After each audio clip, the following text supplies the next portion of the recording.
What's up my वीसीएंस, क्या हाल चाल। आई am sure सभी के सभी बच्चे बहुत ही ज्यादा अच्छे हैं एंड आप लोगों की पढ़ाई जो है वो बहुत ही अच्छी चल रही है। सो बच्चे, now moving ahead in our mind map series, जो हमारा अगला चैप्टर है वो है क्लास 12th की ऑर्गेनिक केमिस्ट्री का पहला चैप्टर, जिसका नाम है बच्चे haloalkanes and haloarenes. ठीक है, अभी तक मैंने आपको जितने भी माइंड मैप करा दिए हैं उसमें हमने कंप्लीट इनऑर्गेनिक केमिस्ट्री कवर कर ली है। We have already covered the complete organic chemistry of class 11th and now we have the time जब हम क्लास 12th की ऑर्गेनिक केमिस्ट्री स्टार्ट करें। अच्छा, क्लास 12th की ऑर्गेनिक केमिस्ट्री में कौन कौन से चैप्टर्स होने वाले हैं? We are going to have haloalkanes, haloarenes, we are going to have alcohol, phenol, ether, उसके बाद आएगा aldehyde, ketones, carboxylic acid and amines. ये कोर 4 चैप्टर्स हैं जो कोर क्लास 12th की ऑर्गेनिक केमिस्ट्री के हैं। We have biomolecules also, POC also. तो ये ऐसे छोटे छोटे चैप्टर्स और भी है, बट जो कोर चैप्टर्स है वो ये 4 चैप्टर्स है: haloalkanes, haloarenes, alcohol, phenol, ether, aldehyde, ketones, carboxylic acid and amines. ठीक है, सो अब जो हमारा नेक्स्ट टारगेट होने वाला है वो है इन 4 चैप्टर्स को एक एक करके हमें पूरा का पूरा अच्छे से रिवाइज करना है। So before I start with the session, मैं आपको 2-3 चीजें एक बार बोल देती हूँ, फिर हम सेशन को स्टार्ट करेंगे। बच्चे, अगर कोई भी आप में से ऐसा बच्चा है जिसको बहुत ज्यादा कॉन्फिडेंस नहीं है अपनी ऑर्गेनिक केमिस्ट्री में, जब आप क्वेश्चंस करते हो आपको नहीं चमकता कि यार ये कार्बोकेटाइन कैसे बना, ये रीअरेंजमेंट कैसे हुआ, कौन कहां पर आकर अटैक करेगा, कब पानी डालना है, कब पानी नहीं डालना, let's say you have so many questions in your mind जब आप एक क्वेश्चन करते हो एंड देन यू कंप्लेन कि मैम मेरे को थ्योरी आती है बट मेरे से क्वेश्चंस नहीं बनते। तो अगर कोई भी बच्चा ऐसा है जिसका ये डायलॉग होता है कि मैम थ्योरी आती है बट क्वेश्चंस नहीं बनते, बच्चे मैं इस चीज को बहुत ही क्लैरिफाई करना चाहती हूँ कि आपको थ्योरी नहीं आती है। जब तक नोट्स खुले होते हैं ना सामने, तब तक हमें लगता है कि हमें सब कुछ आता है, बट जैसे ही नोट्स बंद होते हैं और आप पेपर में डायरेक्ट क्वेश्चन करने बैठते हो, आपको नोट्स ही याद नहीं आते, आपको पता ही नहीं चलता कि गिलमैन्स रिएजेंट क्या है, कोरे हाउस सिंथेसिस क्या है, क्यू फ्लोरिनेशन, मतलब जितनी भी चीजें हैं ना वो आपको ऐसे ऑन स्पॉट क्लिक नहीं करती है। तो उस ऑन स्पॉट क्लिक करने के लिए आपको थ्योरी पे बहुत अच्छी कमांड होनी चाहिए। ऑर्गेनिक बिल्कुल ऐसे ही हैंड इन हैंड चलती है जैसे मैथ्स चलती है। मैं मानती हूँ मैथ्स बहुत ज्यादा लॉजिकल है, आपको कुछ रटना नहीं पड़ता, बट जब सर आपको सिखाते हैं कि साइन ए प्लस बी का क्या फॉर्मूला है, अगर आपको फॉर्मूला ही याद नहीं है तो आप क्या ही अप्लाई करोगे उसको क्वेश्चंस में।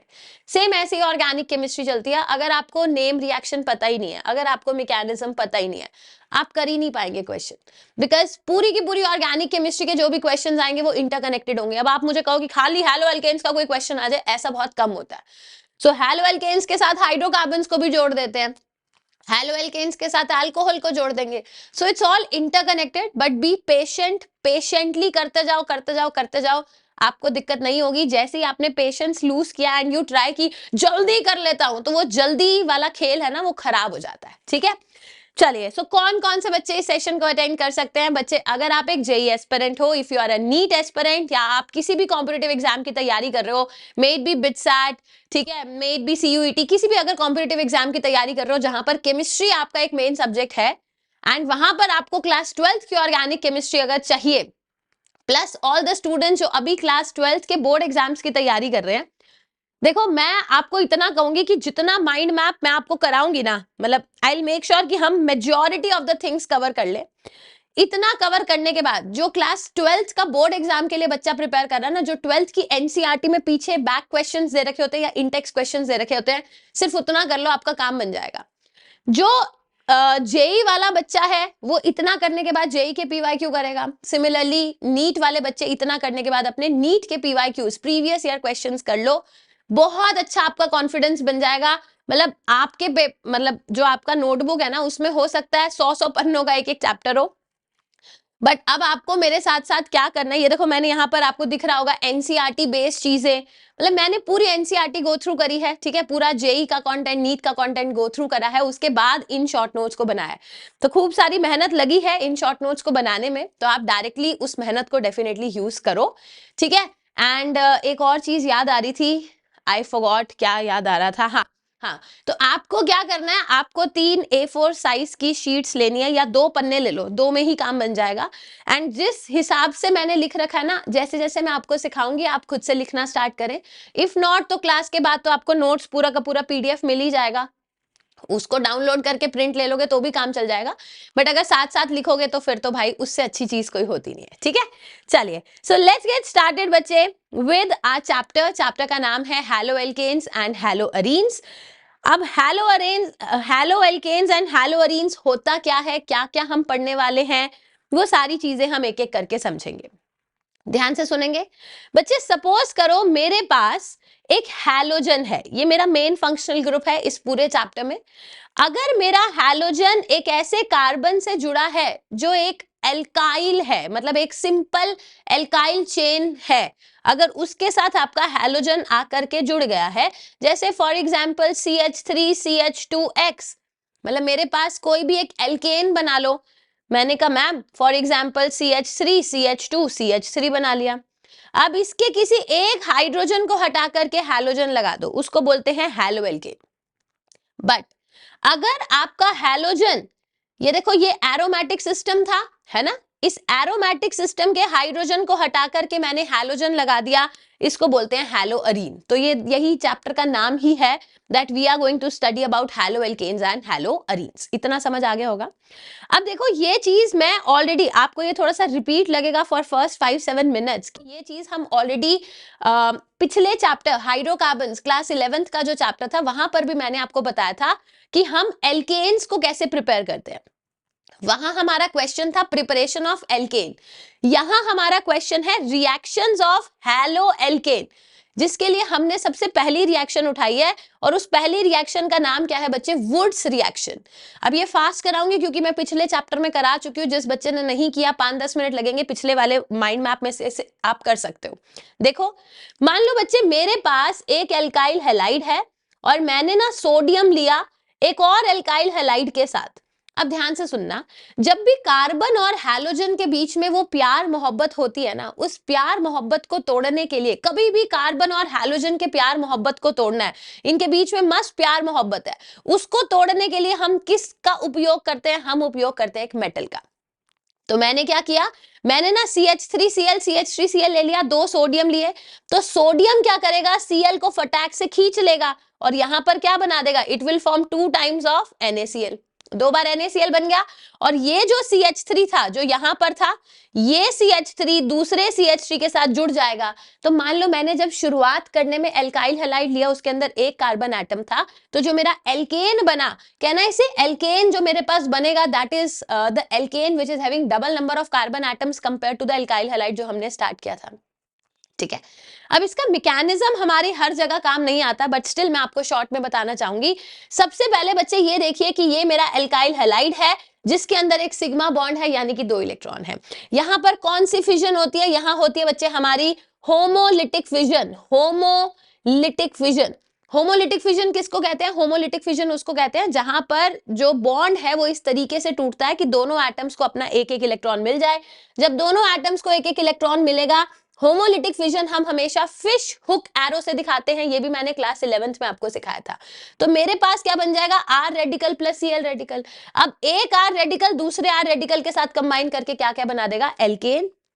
जो एल्केन बनते हैं, याद रखिए एल्केन जनरली वो बनते हैं जिनके अंदर even number of carbon atoms होते हैं। भाई 3 वाले से स्टार्ट किया तो बनेगा कौन सा, 6 वाला, 6 से स्टार्ट किया तो 12 वाला। तो you will generally get the alkanes which have even number of carbon atoms. Double the number of carbon atoms generally का हमेशा ही double the number of carbon atoms वाला एल्केन आपके पास बनेगा। ठीक है, चलो आगे बढ़ते हैं बच्चे। अब ये हमने वुड्स रिएक्शन कर तो ली है, बट ऐसा नहीं है कि Wurtz reaction is considered to be the very best method for the preparation of alkanes, ऐसा नहीं है। कुछ कुछ ड्रॉबैक्स हैं। व्हाट आर द ड्रॉबैक्स, उसको एक एक करके पढ़ते हैं बच्चे। जो सबसे पहला हमारा ड्रॉबैक है वो ये कि एक बात बताओ, क्या मैं मीथेन को वुड्स रिएक्शन से बना सकती हूँ? अगर मुझे मीथेन को बनाना है तो जो मेरा स्टार्टिंग का कंपाउंड होगा उसके अंदर तो 0.5 कार्बन एटम्स होने चाहिए, बट क्या मेरे पास 0.5 कार्बन एटम वाला कोई कंपाउंड है? नहीं है। तो मीथेन क्योंकि एक सबसे छोटा एल्केन है विद जस्ट 1 कार्बन एटम, तो वो हम वुड्स रिएक्शन से बना नहीं सकते। That is the first problem. आगे देखिए, अगर आप कोशिश करते हो ना कि मुझे मैम वो एल्केन्स बनाने हैं जिनके अंदर odd number of carbon atoms हो, आप मुझसे पूछो कि मैम क्या odd number of carbon atoms वाले एल्केन कभी बन ही नहीं सकते? मैं कहूंगी देखो बन सकते हैं, बट प्रॉब्लम होती है। फॉर एग्जाम्पल कोई कहता है मैम मुझे प्रोपेन बनाना है, अब प्रोपेन के लिए मैं बीचों बीच तो डिवाइड करूंगी नहीं कि 1.5 कार्बन एटम वाला कंपाउंड ले लो, वो तो फिजिबल नहीं है। तो मैंने कहा मैम आप डिवीजन ऐसे करो कि एक एक कार्बन एटम वाला ले लो और एक 2 कार्बन एटम वाला ले लो, मतलब एक मिथाइल क्लोराइड ले लो तो एक इथाइल क्लोराइड ले लो।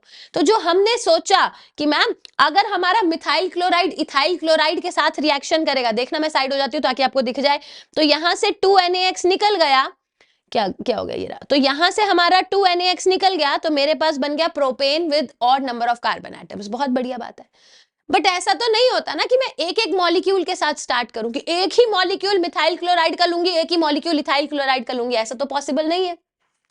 तो हम क्या करते हैं, हम कहते हैं कि देखो यार यहाँ पर प्रॉब्लम होती है, क्यों? क्योंकि यहाँ पे मिक्सचर ऑफ प्रोडक्ट बनता है। भाई एक एक मॉलिक्यूल के साथ तो मैं स्टार्ट करूंगी नहीं, मैं बहुत सारे मॉलिक्यूल्स लेती हूँ। एक मोल भी अगर लोगे तो 6.02 into 10⁻23 मॉलिक्यूल्स लोगे। तो ऐसा भी तो हो सकता है ना कि मिथाइल क्लोराइड दूसरे मिथाइल क्लोराइड के साथ रिएक्शन करके क्या बना लिया, इथेन बना लिया।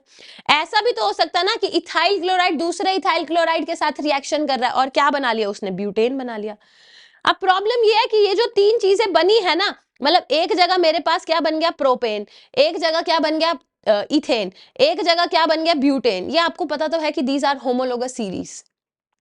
अब होमोलॉग्स ही तो है, अब इनकी फिजिकल प्रॉपर्टीज आपस में इतनी ज्यादा सिमिलर होती हैं, केमिकल तो सेम ही है और इनकी physical properties melting boiling point इतना क्लोज होता है कि इनकी सेपरेशन में इतना पैसा फूक जाता है।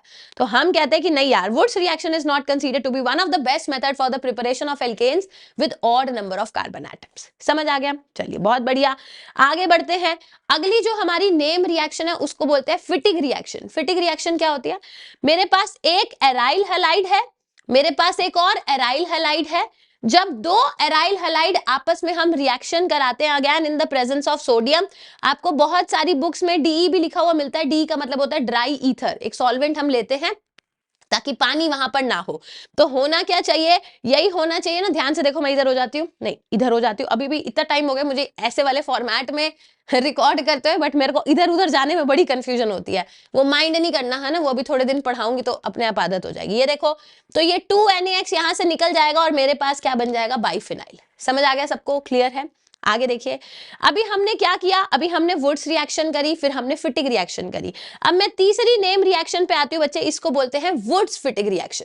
वुड्स फिटिग रिएक्शन में क्या होता है, एक एल्काइल हैलाइड अराइल हैलाइड के साथ रिएक्शन करता है। और यहां पर देखो, जो पहला बना था वो प्रॉपर सिंपल एल्काइल हैलाइड की रिएक्शन थी, दूसरे वाले में सिंपल एराइल हैलाइड की रिएक्शन थी। यहां पर किसकी रिएक्शन थी, एल्काइल एंड एराइल हैलाइड। इसको बोलते हैं वुड्स प्लस फिटिग, यानी कि वुड्स फिटिग रिएक्शन।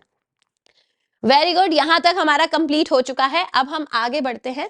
एक और मैं आपको ना नेम रिएक्शन कराती हूँ बच्चे। ये नेम रिएक्शन बहुत ज्यादा जेई नीट में नहीं आती है, बोर्ड्स में तो बिल्कुल ही नहीं आती है, बट ठीक है, मतलब पढ़ाना चाहिए तो मैं आपको पढ़ा रही हूँ बच्चे। ये देखो, एक और चीज मैं आपको थोड़ा सा बता देती हूँ। हमारे पास ना कुछ कंपाउंड्स होते हैं जिनको बोलते हैं ऑर्गेनो मेटेलिक कंपाउंड। जैसे कुछ कंपाउंड्स होते हैं, हम इनको क्या बोलते हैं, ऑर्गेनोमेटेलिक कंपाउंड। समझो क्या है, मान लो बच्चे मेरे पास है RX और इसके अंदर मैंने मैग्नीशियम डाला, ठीक है। तो मैग्नीशियम एक मेटल है, मेटल जाएगा कि कार्बन और हैलोजन की दोस्ती को तोड़ू, वो इनके बीच में घुस जाएगा और क्या बना लेगा, RMgX। इसको हम बोलते हैं ग्रिगनार्ड रिएजेंट। क्या बोलते हैं इसको, ग्रिगनार्ड रिएजेंट। अब बहुत सारे टीचर्स, बहुत सारी बुक्स ग्रिगनार्ड रिएजेंट और ग्रिगनार्ड रिएजेंट से रिलेटेड रिएक्शंस को हैलो एल्केन्स हैलो एरीन्स में कराते हैं। मैं यहाँ पर आपको केवल इंट्रोड्यूस कर रही हूँ ग्रिगनार्ड रिएजेंट क्या होता है। मैं आपको कराऊंगी, ये छुड़वाऊंगी नहीं, बट हम इनको आगे आने वाले चैप्टर्स में करेंगे। अल्कोहल चैप्टर में भी करेंगे, एल्डिहाइड चैप्टर में भी करेंगे। बट अब देखो, इस ऑर्गेनोमेटेलिक का मतलब क्या है।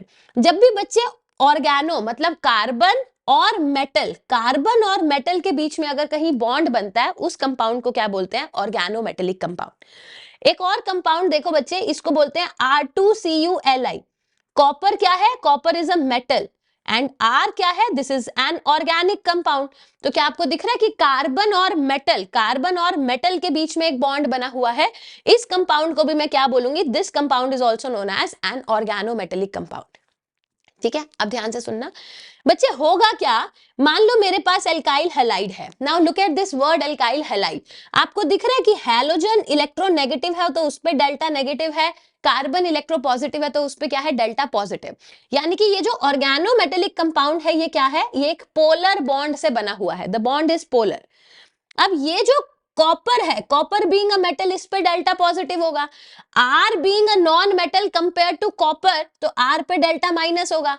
हमेशा हम ऑर्गेनिक केमिस्ट्री में, यहां से मैकेनिज्म्स ऑटोमेटिकली स्टार्ट हो गए, आपको पता भी नहीं चला। ऑर्गेनिक केमिस्ट्री में हमेशा हम वहां से अटैक कराते हैं जहां इलेक्ट्रॉन डेंसिटी ज्यादा होती है। अटैक होता कहां है, जहां इलेक्ट्रॉन डेंसिटी कम होती है। तो देखिए R माइनस जाकर के अटैक करेगा इस R पे, और ये हैलोजन अपने पेयर ऑफ इलेक्ट्रॉन को लेकर के निकल जाएगा। मेरे पास एक नया कंपाउंड बनेगा जिसको बोलेंगे RR। अगर R डैश कर दोगे मतलब एक नया R ग्रुप कर दोगे तो क्या बन जाएगा, RR डैश। समझ आया? इसी पूरी रिएक्शन को जो अभी मैंने आपको समझाया बच्चे, इसी पूरी रिएक्शन को बोलते हैं Corey House synthesis. This name is not there in JEE Mains, this name is not there in NEET, this name is not given there in NCERT also. But आपको कॉन्सेप्ट पता होना चाहिए कि मैंने जब R2CuLi की रिएक्शन कराई RX के साथ तो हुआ क्या, R पे डेल्टा माइनस जाकर के अटैक करेगा इस R पे डेल्टा प्लस के साथ, और मेरे पास क्या बन जाएगा, एल्केन। इससे ज्यादा मैकेनिज्म अभी हमें नहीं करना। और ये जो R2CuLi है, इस रिएजेंट का ही दूसरा नाम क्या होता है, Gilman's reagent. What is the name of this reagent, इसको बोलते हैं गिलमैन्स रिएजेंट। तो इस डब्बे पे मैं बहुत ज्यादा कॉन्सेंट्रेट नहीं कर रही हूँ, ये बहुत ज्यादा आपका इंपॉर्टेंट नहीं है। जहां जहां कभी काम आएगा बस इतना ही आपको काम आएगा कि गिलमैन्स रिएजेंट क्या है, या कोरे हाउस सिंथेसिस से क्या प्रिपरेशन होती है, एल्केन की प्रिपरेशन करते हैं। सॉर्टेड है, चमक गया। चलिए आगे देखिए। मैंने अभी आपको हैलो एल्केन्स हैलो अरीन्स का समझाया था ना कि क्या होता है हैलो एल्केन, क्या होता है हैलो अरीन। अब एक और छोटी सी चीज मैं आपको समझाना चाहती हूँ। ये देखो बच्चे, मान लो मेरे पास there is a double bond, जो मेरे साथ साथ बोलेंगे, जो डबल बॉन्ड वाला कार्बन होता है ना उसको बोलते हैं विनाइलिक कार्बन। डबल बॉन्ड वाला कार्बन इज विनाइलिक कार्बन, और जो डबल बॉन्ड के बाजू वाला कार्बन होता है बच्चे उसको बोलते हैं एलाइलिक कार्बन। क्या सुना हमने, डबल बॉन्ड वाला कार्बन क्या है, विनाइलिक, और डबल बॉन्ड के बाजू वाला कार्बन क्या है, एलाइलिक। इसका क्यों बताया मैंने, इसका क्या यूज है, अभी थोड़ी देर में आपको समझ आ जाएगा। जितना जितना जहां जहां बोल रही हूँ वो सब याद करते जाना है, ठीक है। चलो ओके मैम, यहां तक समझ आ गया। अब हमारा जो नेक्स्ट टॉपिक है मैं ना एल्केन से एल्काइल हैलाइड बनाना चाहती हूँ। मतलब आपने देखा है ना कि हम हर चैप्टर में ये करेंगे, पहले हम प्रिपरेशन करेंगे एल्काइल हैलाइड की, फिर उसकी कुछ फिजिकल केमिकल प्रॉपर्टीज करेंगे, उसके बाद हम उसकी रिएक्शंस करेंगे। तो अभी जो मेरा टॉपिक है वो है कि मैं एल्काइल हैलाइड की प्रिपरेशन कैसे कर सकती हूँ। एंड जो हमारा पहला मेथड है बच्चे उसका नाम है फोटो हैलोजिनेशन मेथड। ध्यान से सुनेंगे। क्या आपको ये वर्ड समझ आ रहा है, हैलोजिनेशन मतलब हैलोजन का एडिशन, फोटो हैलोजिनेशन मतलब सनलाइट, सूर्य देवता, यूवी लाइट, हाई टेम्परेचर की प्रेजेंस में हम हैलोजिनेशन कराएंगे। The reaction is said to be photo halogenation reaction. होता क्या है बच्चे, मेरे पास एक एल्केन है, जब मैं उसके अंदर क्लोरीन डालूंगी सनलाइट की प्रेजेंस में, देखो बिना सनलाइट की प्रेजेंस में रिएक्शन होगी नहीं, क्योंकि इस रिएक्शन में फ्री रेडिकल मैकेनिज्म होता है, और मुझे फ्री रेडिकल बनाने के लिए हाई एनर्जी चाहिए, तो हमेशा सनलाइट की प्रेजेंस में रिएक्शन होगी। ये हाइड्रोजन हट जाएगा, इसकी जगह हैलोजन आ जाएगा। इसी रिएक्शन को क्या बोलते हैं, फोटो हैलोजिनेशन। अब ध्यान से सुनेंगे, क्योंकि मैं क्लोरीन का एडिशन कर रही हूं, the reaction is also known as chlorination. वैसे तो हैलोजिनेशन है, but which halogen you are adding, chlorine, so the reaction is known as chlorination. अब देखो होता क्या है, मेरे पास है CH4 प्लस मैंने Cl2 डाला, एक हाइड्रोजन हटा दो, Cl लगा दो, क्या बन गया, CH3Cl। अभी एक क्लोरीन लगाया ना, इसको बोलते हैं मोनोक्लोरीनेशन। समझ आया? फिर दोबारा क्लोरीन डालो सनलाइट की प्रेजेंस में, हाइड्रोजन हटा दो, क्लोरीन लगा दो, क्या बन गया, CH2Cl2। इसको बोलते हैं डाई क्लोरीनेशन।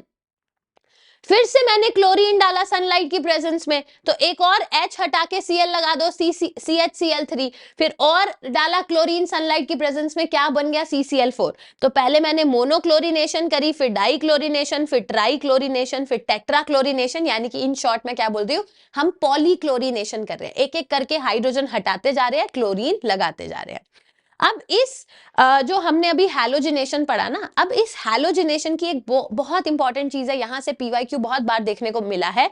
वो ये कहता है बच्चे कि अगर मैं फ्लोरोएल्केन बनाने की कोशिश करूं, मतलब मैं फ्लोरिनेशन कराऊं, फोटो फ्लोरिनेशन, तो हम रिएक्शन कराते ही नहीं है। रिएक्शन इसलिए नहीं कराते क्योंकि जैसे ही आपने फॉर एग्जांपल मीथेन के अंदर फ्लोरीन डाला और सनलाइट की प्रेजेंस में, रिएक्शन इतनी तेज होती है, इतनी हाईली एक्सप्लोसिव होती है कि आप उसको कंट्रोल ही नहीं कर पाते हो। You are not able to control the reaction. तो क्या ही प्रोडक्ट्स की यील्ड को तुम कंट्रोल करोगे। तो reaction is so damn highly explosive, क्योंकि वैसे ही फ्लोरीन फ्लोरीन का बॉन्ड वीक होता है, फटाक से टूट जाता है because of inter electronic repulsion, कि मैं रिएक्शन नहीं करा पाती हूँ। The reaction is highly explosive. तो फिर मैम हैलो फ्लोर मतलब फ्लोरोएल्केन्स बना नहीं सकते हैं क्या? बना सकते हैं, बट इसके लिए हमें दूसरे मेथड्स का उपयोग करना पड़ेगा। तो फ्लोरिनेशन डायरेक्ट तो हम नहीं कराते हैं, हम ना क्लोरिनेशन और ब्रोमिनेशन मस्त तरीके से कराते हैं भाई। सनलाइट की प्रेजेंस में क्लोरिनेशन ब्रोमिनेशन आराम से हो जाती है। अब जब आयोडीनेशन की बात करते हैं ना, तो आयोडीनेशन में फिर से आफत आ जाती है। मैंने CH4 में आयोडीन डाला, क्या बना, CH3I+HI। अब ये जो आयोडीनेशन है, ये हमने पिछले चैप्टर में भी पढ़ा था। आयोडीनेशन क्या होती है, रिवर्सिबल। रिवर्सिबल क्यों होती है? एक तो ये जो H और I का बॉन्ड है, ये इतना वीक होता है कि ये टूट जाता है। सिमिलरली जो C और I का बॉन्ड है, ये भी बड़ा वीक है, क्योंकि कार्बन कहाँ छोटा सा सेकेंड पीरियड का, आयोडीन कहाँ इतने नीचे वाले पीरियड का इतना बड़ा है। तो ये बॉन्ड वीक होने की वजह से रिएक्शन कहां जाने लग जाती है, पीछे। तो आपको बस ये याद रखना है कि आयोडीनेशन क्या होती है, रिवर्सिबल होती है। अब अगर आयोडीनेशन रिवर्सिबल है, तो मैं चाहूंगी कि मैम इसको मैं फॉरवर्ड डायरेक्शन में लेके जाऊं। So if I want to take iodination in the forward direction, तो हमें एक कॉन्सेप्ट खेलना पड़ेगा कि ना रहेगा बांस ना बजेगी बांसुरी। तो हम क्या कर देते हैं, हम स्ट्रॉन्ग ऑक्सीडाइजिंग एजेंट्स ऐड करते हैं। स्ट्रॉन्ग ऑक्सीडाइजिंग एजेंट्स का मतलब जैसे HNO3, जैसे HiO3। वो क्या करता है, ये जो HI था ना, यही तो मुसीबत की जड़ था, क्योंकि ये बॉन्ड वीक था तो टूट रहा था, रिएक्शन पीछे जा रही थी। अब हमने इस HI को ही ऑक्सीडाइज कर दिया, ना HI सिस्टम में रहेगा ना रिएक्शन में प्रॉब्लम होगी। जैसे जैसे HI बनता जा रहा है, मैं उसको तोड़ती जा रही हूँ, तो मैं उसको बाहर ही निकालती जा रही हूँ। पहले खुद से टूट रहा था, रिएक्शन पीछे जा रही थी, बड़ी दिक्कत हो रही थी। हमने कहा इधर HI बना, बाहर निकाल लो। जैसे ही तुमने HI को बाहर निकाल दिया, वन ऑफ द प्रोडक्ट को बाहर निकाल दिया, according to Le Chatelier's principle, reaction कहां जाने लग जाएगी, इन द फॉरवर्ड डायरेक्शन। समझ आ गया? तो ये था entire talk about the photohalogenation. Photofluorination हम कराते नहीं है, हाईली एक्सप्लोसिव है। फोटोक्लोरिनेशन, फोटोब्रोमिनेशन हम आराम से कराते हैं। फोटो आयोडीनेशन रिवर्सिबल होती है। अब उस रिवर्सिबल के प्रॉब्लम को हटाने के लिए हम स्ट्रॉन्ग ऑक्सीडाइजिंग एजेंट जैसे कि HNO3, HiO3 डालते हैं, सो दैट वो HI जो बन रहा है उसको ऑक्सीडाइज कर दे, तो रिएक्शन आराम से हमारी पीछे नहीं जाएगी। चमक गया? सो यहां तक की कहानी मेरे ख्याल से सभी बच्चों को अच्छे से क्लियर है। अब मैं आगे बढ़ती हूं, ठीक है बच्चे। मैंने ना कोशिश ये करी है, देखो कि ना बहुत ज्यादा मतलब थियोरी, जैसे मैंने आपको स्टार्टिंग में बोला कि जितनी थियोरी है उतनी थियोरी आपको आनी चाहिए। बट अगर आप थियोरी पे कॉम्प्रोमाइज कर रहे हो, आप थियोरी नहीं कर रहे हो and directly you are going to the questions, तो आप बुरे फंसते हो, ठीक है। तो आपको थियोरी तो करनी है, और थियोरी करने के साथ साथ आपको ये मेक श्योर करना है कि क्वेश्चंस की भी प्रैक्टिस करो। अब क्वेश्चंस आप कहां से करोगे? अब कुछ ऐसे भी क्वेश्चंस होते हैं विच आर रिपीट क्वेश्चंस, जो आपको डेफिनेटली आने चाहिए। तो जितने भी हमारे रिपीट क्वेश्चंस हैं, उन रिपीट क्वेश्चंस को मैं थियोरी की फॉर्म में आपको करा रही हूँ। फॉर एग्जाम्पल, ये एक रिपीट प्रीवियस ईयर क्वेश्चन है, this is a repeat PYQ। इसको मैंने आपको थियोरी की फॉर्म में करा दिया, अब आप भूलोगे नहीं। सेम ऐसे ही देखो, ये एक सवाल है हमारे पास ना, बहुत बार ऐसा क्वेश्चन आता है कि ना आपको एक कंपाउंड दे रखा होगा और आपको वो बोलेगा कि आप ना इसकी क्लोरीनेशन करो, मोनोक्लोरिनेशन करो, और आप मुझे ये पता करके बताओ how many total products are formed during the chlorination. देखिए जरा मैंने क्या लिखा है, क्वेश्चन है you have to find out the total number of monochlorination products, कि इस कंपाउंड की, कंपाउंड कौन सा है, ये कंपाउंड हमें गिवन है, इस कंपाउंड की क्लोरीनेशन करनी है, बताओ कितने टोटल प्रोडक्ट्स बनेंगे। अब देखो, इन क्वेश्चंस को करने का मैं बहुत प्यारा और सिंपलेस्ट तरीका बता रही हूँ, यहां से आपके +4 डेफिनेटली हो जाएंगे। आपको जो भी कंपाउंड गिवन है ना, पहले आप ये पता करेंगे कि उसके अंदर कितने भिन्न भिन्न प्रकार के कार्बन्स हैं। ध्यान से सुन लो। सबसे पहले आप ये पता करोगे कि आपके गिवन ऑर्गेनिक कंपाउंड के अंदर कितने different different types of carbon atom है। क्या आपको दिख रहा है ये जो ब्लैक को मैंने सर्कल करा या जिनको ब्लैक डॉट किया, ये दोनों एक जैसे हैं? अच्छा, ब्लैक डॉट तो दिख रहा है, दूसरा डॉट नहीं दिख रहा है, इसको ऑरेंज कर देते हैं। देखो, क्या अब आपको समझ आ रहा है कि मैम ये दोनों ब्लैक वाले कार्बन एटम्स एक जैसे हैं? ये येलो वाला कार्बन एटम अपना इकलौता कार्बन एटम है। सिमिलरली ये हरे वाला डिफरेंट है, ये लाल वाला डिफरेंट है। दिख गया? आपने पहले वो सारी साइट्स पता कर लेनी है जहां पर कार्बन अलग अलग है। मैंने कहा मैम एक तो इस वाले कार्बन पे या इस वाले कार्बन, क्योंकि दोनों सेम है, किसी एक कार्बन के हाइड्रोजन को हटा करके आप हैलोजन लगा दो। लगा दिया? पहले वाला डब्बा क्लियर है? किसी एक कार्बन के हाइड्रोजन को हटा के हैलोजन लगा लिया। समझ आ गया? आगे मैम अब क्या मैं ये वाले कार्बन, क्या मैं इस वाले कार्बन के हाइड्रोजन को हटा के हैलोजन लगा दूं? बिल्कुल लगा दो। चलो मैम हमें ना दूसरा डब्बा भी मिल गया, मैंने यहां पर हैलोजन लगा दिया। फिर मैंने कहा मैम ये वाले कार्बन के हाइड्रोजन को हटा के हैलोजन लगा दूं? आपने कहा बिल्कुल लगा दो। यहां पर आपने लगा दिया, एक ये बन गया। फिर आपने मेरे को ये कहना है कि मैम अब जो लास्ट वाला है, ये देखो जो लास्ट वाला है, इस कार्बन के हाइड्रोजन को हटा के हैलोजन लगा दूं? मैंने कहा बिल्कुल लगा दो। तो जब आपने इस कार्बन के हाइड्रोजन को हटा करके हैलोजन लगाया तो लो मेरे पास एक और डब्बा बन गया। अब ये नहीं कि पागलों की तरह 4 आंसर्स हैं जी, 4 आंसर्स हैं। भैया क्वेश्चन क्या था? क्वेश्चन था you have to tell the total number of monochlorination products. जब आपको क्वेश्चन में वो टोटल नंबर ऑफ मोनोक्लोरिनेशन या बाइक्लोरिनेशन जो भी है टोटल नंबर पूछता है ना, तो आपको स्टीरियो आइसोमर्स भी बताने होते हैं। You just do not have to say कि मैम हम तो स्ट्रक्चरल आइसोमर्स बता देंगे। क्या उस गिवन कंपाउंड के अंदर स्टीरियो है? स्टीरियो का मतलब क्या है? स्टीरियो का मतलब है क्या geometrical isomers and optical isomers हैं।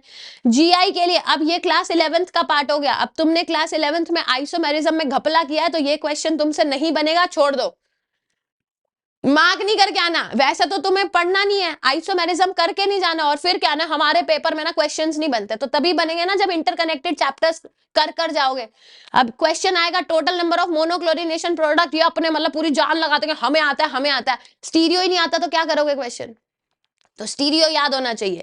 स्टीरियो में क्या करते थे? स्टीरियो में कहते थे ज्योमेट्रिकल होना चाहिए और ऑप्टिकल होना चाहिए। तो जीआई तो यहाँ पर है नहीं क्योंकि रिस्ट्रिक्टेड रोटेशन नहीं है।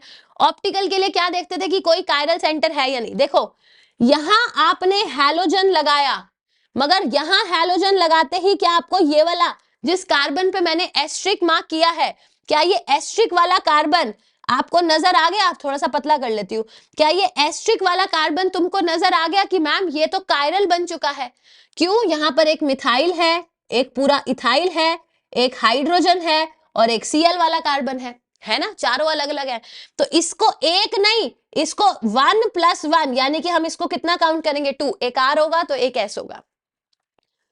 यहां पर Cl लगाने से नन ऑफ द कार्बन, ना ये ना ये ना ये ना ये ना ये, कोई भी कार्बन कायरल नहीं हुआ। So you better count it as just 1।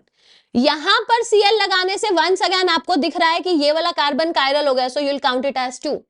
और यहां पर Cl लगाने से पूरे मॉलिक्यूल में again there is no chiral centre, so you will count it as 1। तो 2, 2, 4, 5 और 1, 6, 6 is the right answer for your question. इस तरीके से क्वेश्चंस आएंगे। मैंने आपको क्वेश्चन का पैटर्न भी बता दिया, मैंने ये भी बता दिया कि क्वेश्चन करना कैसे है। Now it is up to you. अगर आप इस टॉपिक को पूरा प्रो लेवल का करना चाहते हो तो डेफिनेटली आपको क्वेश्चंस की प्रैक्टिस करनी पड़ेगी। ठीक है, जेई वाले बच्चों के लिए तो बहुत सारे पीवाईक्यूज मैंने यहाँ करा रखे हैं, बैचेस में करा रखे हैं। अब तुम रिबाउंड्स के बच्चे हो, बूस्टर के बच्चे हो, ऑल द क्वेश्चंस इनसे रिलेटेड सभी के सभी क्वेश्चंस आपके बैचेस में करा रखे हैं। मतलब जो आपका फाइनल पंच बैच है, इवन उसके अंदर भी मैंने बूस्टर के बहुत सारे स्पेसिफिक पीवाईक्यूज करा रखे हैं। तो वहां आपको देखो उसकी प्रैक्टिस डेफिनेटली करनी चाहिए। बाकी नीट वाले बच्चे नीट के प्रीवियस ईयर क्वेश्चंस की प्रैक्टिस करेंगे, तभी कॉन्फिडेंस आएगा, तभी फायदा होगा। समझ आ गया? All good. चलिए आगे बढ़ते हैं। आगे अब हम बढ़ेंगे एक नए टॉपिक पर, विच इज अ छोटू सा topic. Now this is not highly asked in paper, but जब भी कभी पूछा जाता है, इंटरकनेक्टेड वो होता है ना, ए से बी से सी से डी वाले क्वेश्चंस में पूछा जाता है. ध्यान से देखेंगे बच्चे, हमारे टॉपिक का नाम है एनबीएस. एनबीएस का फुल फॉर्म होता है एन ब्रोमोसक्सीनामाइड. अब आपको मैं थोड़ा सा हिंट जरूर देना चाहूंगी, रुकिए. ये देखो, आपको पता है इसको बोलते हैं succinic acid, COOH COH. 4 member di carboxylic acid का दूसरा नाम होता है सक्सीनिक एसिड. अब ध्यान से देखो, अगर आपने यहां से CONH2 मतलब COOH हटा करके CONH2 बना दिया, यहां पर भी मैंने CONH2 बना दिया, इसको बोलते हैं सक्सीनामाइड. एसिड की अमोनिया के साथ रिएक्शन करते हैं, अमाइड बन जाता है. अब मैंने कहा मैम इसको हम गर्म करते हैं. जब आप इसको गर्म करोगे बच्चे तो अमोनिया निकल जाएगा, NH2 और H यहां से निकल जाएगा. मेरे पास क्या बन जाएगा, मेरे पास बन जाएगा सक्सीनीमाइड. इसको क्या बोलते हैं, सक्सीनीमाइड. और मैंने इस हाइड्रोजन को हटा करके Br लगा दिया, इसको बोलते हैं बच्चे N ब्रोमोसक्सीनीमाइड, जिसको शॉर्ट में बोलते हैं NBS.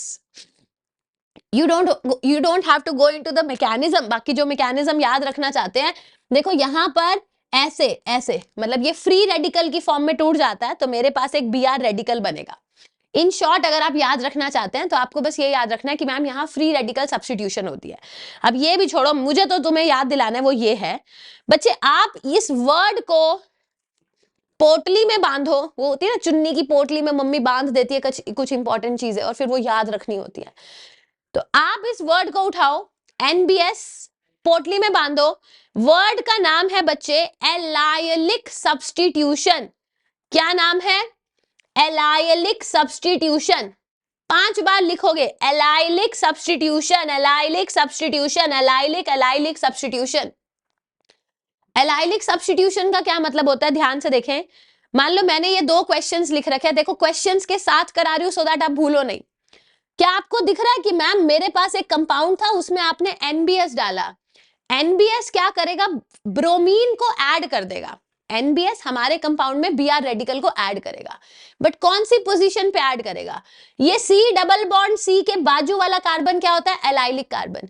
इस एलाइलिक कार्बन पे आपने कुछ नहीं करना, Br को ऐड कर देना है. क्या बोला मैंने, एलाइलिक कार्बन पे Br को ऐड कर देना. पहले एलाइलिक कार्बन पे ना फ्री रेडिकल बनेगा, उस फ्री रेडिकल पे Br रेडिकल आकर के चिपक जाएगा.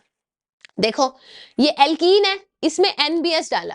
NBS डालने से डबल बॉन्ड के बाजू वाले कार्बन, और दोनों ही कार्बन सेम है, डबल बॉन्ड के किसी बाजू वाले कार्बन पर क्या आ जाएगा, Br आ जाएगा. क्या आपको दिख गया, NBS का क्या काम है, एलाइलिक ब्रोमिनेशन. समझ आ गया. चलो दिस इज ऑल्सो डन.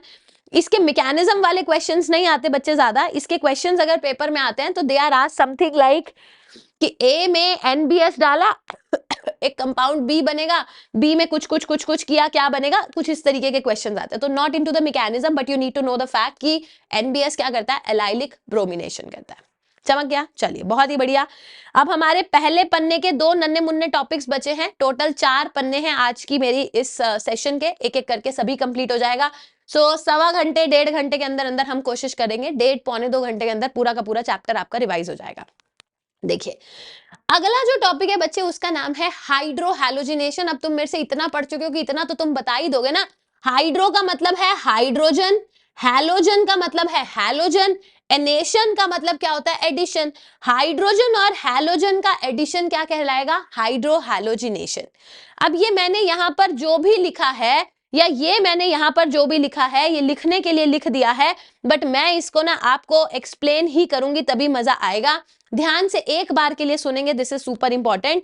ये पूरी स्टोरी कंटिन्यू रहेगी through out your organic chemistry. तो मैं एक बार मस्त तरीके से समझाना चाहती हूँ बच्चे. मेरे पास है CH3 डबल बॉन्ड CH2, दिख गया. मैं इसके अंदर ना HCl का एडिशन कर रही हूँ. ध्यान से सुनना. सबसे पहले आप मानते हो कि H और Cl का बॉन्ड वीक है, क्योंकि H नन्नू सा है और Cl बड़ा सा है. तो डू यू अग्री कि मैम सबसे पहले HCl टूट जाएगा to form H plus plus Cl minus. सबसे पहला स्टेप ये है. अब बच्चे जैसे ही H प्लस बना तो ये तो रोने बैठ गया कि मम्मा मेरी तो ऑक्टेट क्या डुप्लेट भी कंप्लीट नहीं हो रहा, काश कोई मेरे पे अटैक करे. रोएगा ना वो, क्योंकि अब वो गरीब हो चुका है. अब इतने में ना ये सी डबल बॉन्ड सी का मन पिघल जाएगा। क्यों पिघल जाएगा? क्योंकि उसने देखा बेचारा H प्लस अकेला था। इलेक्ट्रॉन डेंसिटी ज्यादा किसके पास है? डबल बॉन्ड के पास। तो ये इलेक्ट्रॉन डेंसिटी वाला स्पीशीज जाकर के किस पे अटैक करेगा? H प्लस पे। अटैक वही होगा जहां इलेक्ट्रॉन डेंसिटी ज्यादा है, टुवर्ड्स वहां जहां इलेक्ट्रॉन डेंसिटी कम है। अब मेरी बात को ध्यान से सुनेंगे, यही पॉइंट है जो बच्चों को नहीं समझ आता और फिर रट लेते हैं और फिर पूरी क्वेश्चन गलत कर देते हैं। ध्यान से सुनो बच्चे, होगा क्या? या तो ये बीच वाले कार्बन ने क्या किया, कह रहा है कि मुझे हाइड्रोजन दे दो और बाजू वाले कार्बन का क्योंकि बॉन्ड टूट गया तो उस पे प्लस आएगा। इसको कई टीचर्स ऐसे सिखाते हैं कि एक कार्बन को H दे दो, एक कार्बन को प्लस दे दो। या आप ऐसे सीखो कि बीच वाले कार्बन ने हाइड्रोजन ले लिया, साइड वाले कार्बन का एक बॉन्ड टूट गया तो उस पे प्लस आ गया। It's up to you. ऐसा भी तो हो सकता है ना कि बीच वाले कार्बन पर तुमने प्लस लगा दिया और साइड वाले कार्बन पे क्या लगा दिया? हाइड्रोजन। अब जो तुम्हारी बचपन की नॉलेज है आइसोमेरिज्म जीओसी चैप्टर की, do you agree it's a primary carbocation and do you agree it's a secondary carbocation and do you agree primary carbocation is unstable where secondary carbocation is more stable? तो इसको तो मैं reject कर दूंगी कि तुम्हारे साथ तो आगे बढ़ेंगे नहीं। अब Cl माइनस ने कहा कि भैया हम आकर के तुम पे अटैक कर दें। क्यों? क्योंकि हम इलेक्ट्रॉन रिच है, तुम इलेक्ट्रॉन पुअर हो। तो क्या आपने देखा कि मेरे पास फाइनल कंपाउंड क्या बन गया? CH3 CHCl CH3। क्या मैं यहां पर ये बोल सकती हूँ इस रूल को, मतलब पहले तो हम हमेशा मैकेनिज्म को फॉलो करेंगे, बट देन इस मैकेनिज्म को देखते देखते एक रूल बनाया गया और रूल का नाम था बच्चे मार्कोवनिकॉव मार्कोवनिकॉव एडिशन। अब ये मार्कोवनिकॉव एडिशन ना, क्योंकि पेपर में कई बार थियोरी के फॉर्म में पूछ ली जाती है तो मैं आपको लिखवा दूंगी, सिखा भी दूंगी, बट इसको यूज नहीं करना। हमेशा हमेशा आप आंखें बंद करके मैकेनिज्म ही करेंगे। आंखें बंद करके मार्कोवनिकॉव एडिशन को यूज नहीं करना क्योंकि बड़े सारे फ्लॉज आ जाते हैं। देखो रूल क्या कहता है? रूल ये कहता है कि जब आप एक अनसिमेट्रिकल रिएजेंट का मतलब एक पे प्लस है एक पे माइनस है, जब भी आप एक अनसिमेट्रिकल रिएजेंट को ऐड करते हैं ऑन एन अनसिमेट्रिकल एल्कीन, ये जो CH3 CH double bond CH2 है, this is unsymmetrical alkene. Unsymmetrical क्यों है? क्योंकि ध्यान से देखना, एक जगह था CH3 CH double bond CHH, ले एक कार्बन पे दो हाइड्रोजन दे रखे हैं और एक कार्बन पे एक हाइड्रोजन है, so the alkene is unsymmetrical. तो ये रूल कहता है, कह रहा है जब भी आप एक अनसिमेट्रिकल रिएजेंट को अनसिमेट्रिकल एल्कीन में ऐड करते हैं तो जो नेगेटिव पार्ट है हमारी अटैकिंग स्पीशीज का वो उस कार्बन पे जाएगा जिसके पास प्रोटॉन कम है। इसमें केवल एक ही प्रोटॉन है, सो ये जो नेगेटिव पार्ट है अटैकिंग स्पीशीज का ये उस कार्बन पे जाएगा जिसके अंदर नंबर ऑफ प्रोटॉन्स कम है। इसी रूल को हम क्या बोलते हैं? This is known as Markovnikov's addition. और देखो अब यही चीज मैंने यहां पर लिख रखी है, ध्यान से देखेंगे क्या लिखा है। During the addition of an unsymmetrical reagent to an unsymmetrical alkene, the negative part of attacking species goes to the carbon with less number of protons या less number of hydrogens attached to it. समझ आ गया? ये था हमारा मार्कोवनिकॉव rule. But मैं दोबारा बोल रही हूँ, कोई भी बच्चा मार्कोवनिकॉव रूल को रटेगा नहीं। ये है रूल, समझ लिया, बहुत बढ़िया। बट जब भी आपको आंसर्स करने हैं, the answers will always be done on the basis of mechanism and not on the basis of Markovnikov rule. Because जब भी हमारा कार्बोकेटाइन बनेगा हमारे सिस्टम में कहीं ना कहीं रीअरेंजमेंट होने के चांसेस हैं। क्या मतलब है, क्या मजाक कर रहे हो? अभी आपको मजाक और मतलब दोनों समझ आ जाएंगे आ जाएंगे, तो वो अभी हम समझते हैं। चलो ये भी कंप्लीट हो गया, ध्यान से देखिए। नाउ जिस बारे में मैं बात करना चाह रही थी उसको समझते हैं। देखो सपोज करो this is the question that is given to me. दिख रहा है ना, ये एक सवाल है। अब किसी ने कहा कि मैम इसमें आप HCl ऐड करो। मैंने अपना दिमाग लगाया, मैंने कहा H प्लस और Cl माइनस है, तो मैम ने सिखाया था मार्कोवनिकॉव एडिशन। क्या था? During the addition of unsymmetrical reagent to an unsymmetrical alkene, the negative part of attacking species goes to the carbon with less number of protons. भाई जिस कार्बन पे प्रोटॉन कम है उस पे नेगेटिव स्पीशीज दे दो और दूसरे वाली जो पॉजिटिव स्पीशीज है वो दूसरे कार्बन को दे दो। तो तुम्हारे अकॉर्डिंग this should be the answer because that is what we have learned in Markovnikov addition. ये आंसर होना चाहिए। बट मैंने कहा देखो मार्कोवनिकॉव बोल देते हैं बट उसका कोई 100% गारंटी नहीं है। अब जो हम करेंगे विद मैकेनिज्म करेंगे और उसको आपको ध्यान से समझना है। ये था ना मेरा CH3 CH double bond CH2, this was the alkene. सबसे पहले क्या था? HCl टूटेगा, क्या बनाएगा? H plus plus Cl minus. अब ये डबल बॉन्ड जाकर के किस पे अटैक करेगा? H प्लस पे। जब डबल बॉन्ड ने H प्लस पे अटैक किया या तो ये बनेगा, भाई बीच वाले कार्बन को पॉजिटिव दे दो और साइड वाले कार्बन को हाइड्रोजन दे दो, या फिर क्या बन सकता है? या फिर ये बन सकता है कि साइड वाले कार्बन को पॉजिटिव दे दो और बीच वाले कार्बन को हाइड्रोजन दे दो। मैंने कहा मैम ये तो प्राइमरी कार्बोकेटाइन है, अनस्टेबल, नॉट वेरी गुड। अब मैं जो भी तिगड़मबाजी करूंगी अपने सेकेंडरी कार्बन के साथ स्टार्ट करूंगी। आपने क्या किया, आपने डायरेक्टली Cl- को इस वाले कार्बन पे जोड़ दिया था, है ना। हमने डायरेक्टली क्या किया था, पहले Cl- को इस वाले कार्बन पे जोड़ दिया। बट एक बात बताओ और जेन्युइन तरीके से बताना, मान लो तुम पाव भाजी बना रहे हो, ठीक है, पहली बार लाइफ में तुमने कहा चलो मम्मा आज मैं पाव भाजी बनाता हूँ। तुमने पाव भाजी बनानी शुरू करी, सब्जियां निकाली, गाजर काट रहे थे। अब जैसी तुमने गाजर काटी, भाई साहब तुम्हारी उंगली कट गई, तो पाव भाजी तो क्या बननी थी, तुम्हारी उंगली कट गई। अब मुझे एक बात बताओ, कौन ऐसा इतना सोफिस्टिकेटेड बंदा होगा, जैसे ही उंगली कटी है वो ओ कौन ऐसे करेगा, तुम मुझे बताओ, उंगली कटी, कोई ऐसा होता है आज के जमाने में क्या, पहले कभी किसी जमाने में भी ऐसा नहीं था। ओ माय गॉड मेरी उंगली कट गई है, ओके मैं फटाफट ड्रॉर में गई हूँ, फिर सो कॉल्ड हमारा फर्स्ट एड बॉक्स निकाला है, उसमें से बैंडेड निकाली, उस पर मैंने चिपकाई है। ऐसे हम नहीं करते ना। जैसे ही उंगली कटती है द फर्स्ट थिंग इज मम्मा उंगली कट गई, जोर से कट गई है, या तो तुम दबाओगे या मुंह में डाल लोगे या पानी की टैप के नीचे रख दोगे या बहुत तेज शेक करोगे। That's the reflex action, right. कोई ऐसा तो नहीं कहता ओह माय गॉड मेरी उंगली कट गई है, मैं फर्स्ट एड बॉक्स ढूंढू, कोई ढूंढता है, नहीं ढूंढता ना। डॉक्टर के पास जाते हो नहीं जाते हो, तो फर्स्ट थिंग इज बहुत तेज तेज ऐसे शेक करना, दबाना, मुंह में डालना, है ना, जोर से ऐसे पकड़ लेना कि भाई दर्द रुक जाए। ऐसे ही होता है, पता है जैसे ही ये कार्बोकेटाइन बना था ना, ये इतना ज्यादा अनस्टेबल था कि वो वेट नहीं करता कि Cl- बाहर से आएगा मुझ पे अटैक करेगा, ना ना ना ना ना। पहले वो वेट करता है, मतलब पहले वो ना फटाफट से कुछ भी ऐसा करता है कि वो थोड़ा सा ज्यादा स्टेबल बन जाए।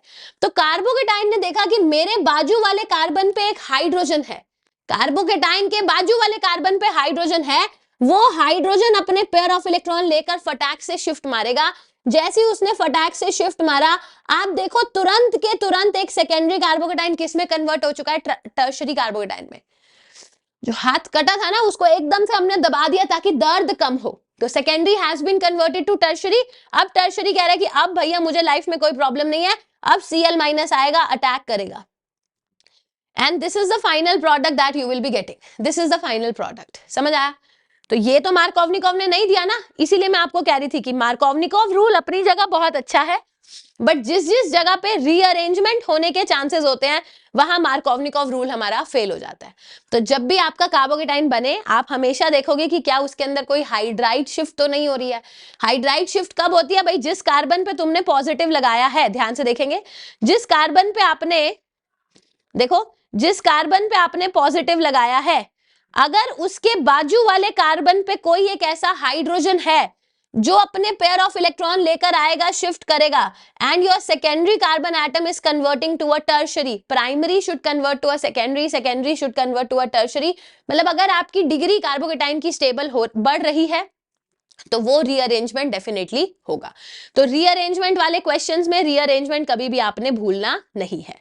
चमक गया होगा सभी को। आगे देखते हैं, अब हम अपने अगले नन्हे मुन्ने टॉपिक के साथ बढ़ते हैं, एंड जिसका नाम है एंटी मार्कोवनिकॉव रूल। मैंने आपको कहा मार्कोवनिकॉव का मैकेनिज्म, मतलब अगेन मार्कोवनिकॉव को रटो ना रटो, बट एंटी मार्कोवनिकॉव को देखो याद रखना जरूरी है, कहां पर यूज करते हैं, क्या मैकेनिज्म है, ये सब याद रखना जरूरी है। अब एक बात बताओ, ये भी मैंने यहां लिख दिया है, और लिखा इसलिए सो दैट आपको ये चीजें आपके नोट्स में हो तो आप रिवाइज कर सको, बट अब इसको पढ़ पढ़ के समझाऊंगी तो मजा नहीं आता, तो मैं आपको अगले पन्ने पे ना सारी चीजें करके दिखा रही हूं। ये देखो, अब हुआ क्या, मान लो मैंने ये लिया, I have a compound, and compound है बच्चे CH3 CH double bond CH2, ठीक है। जब आपने HBr लिया था, आपने सिंपल HBr लिया, तो आप सोचो कि आपका मेजर प्रोडक्ट क्या बना था, CH3Cr CH3CH Br और CH3। This was the major product you are getting, right. यही तो मेजर प्रोडक्ट बनता है, क्यों, क्योंकि मार्कोवनिकॉव एडिशन है।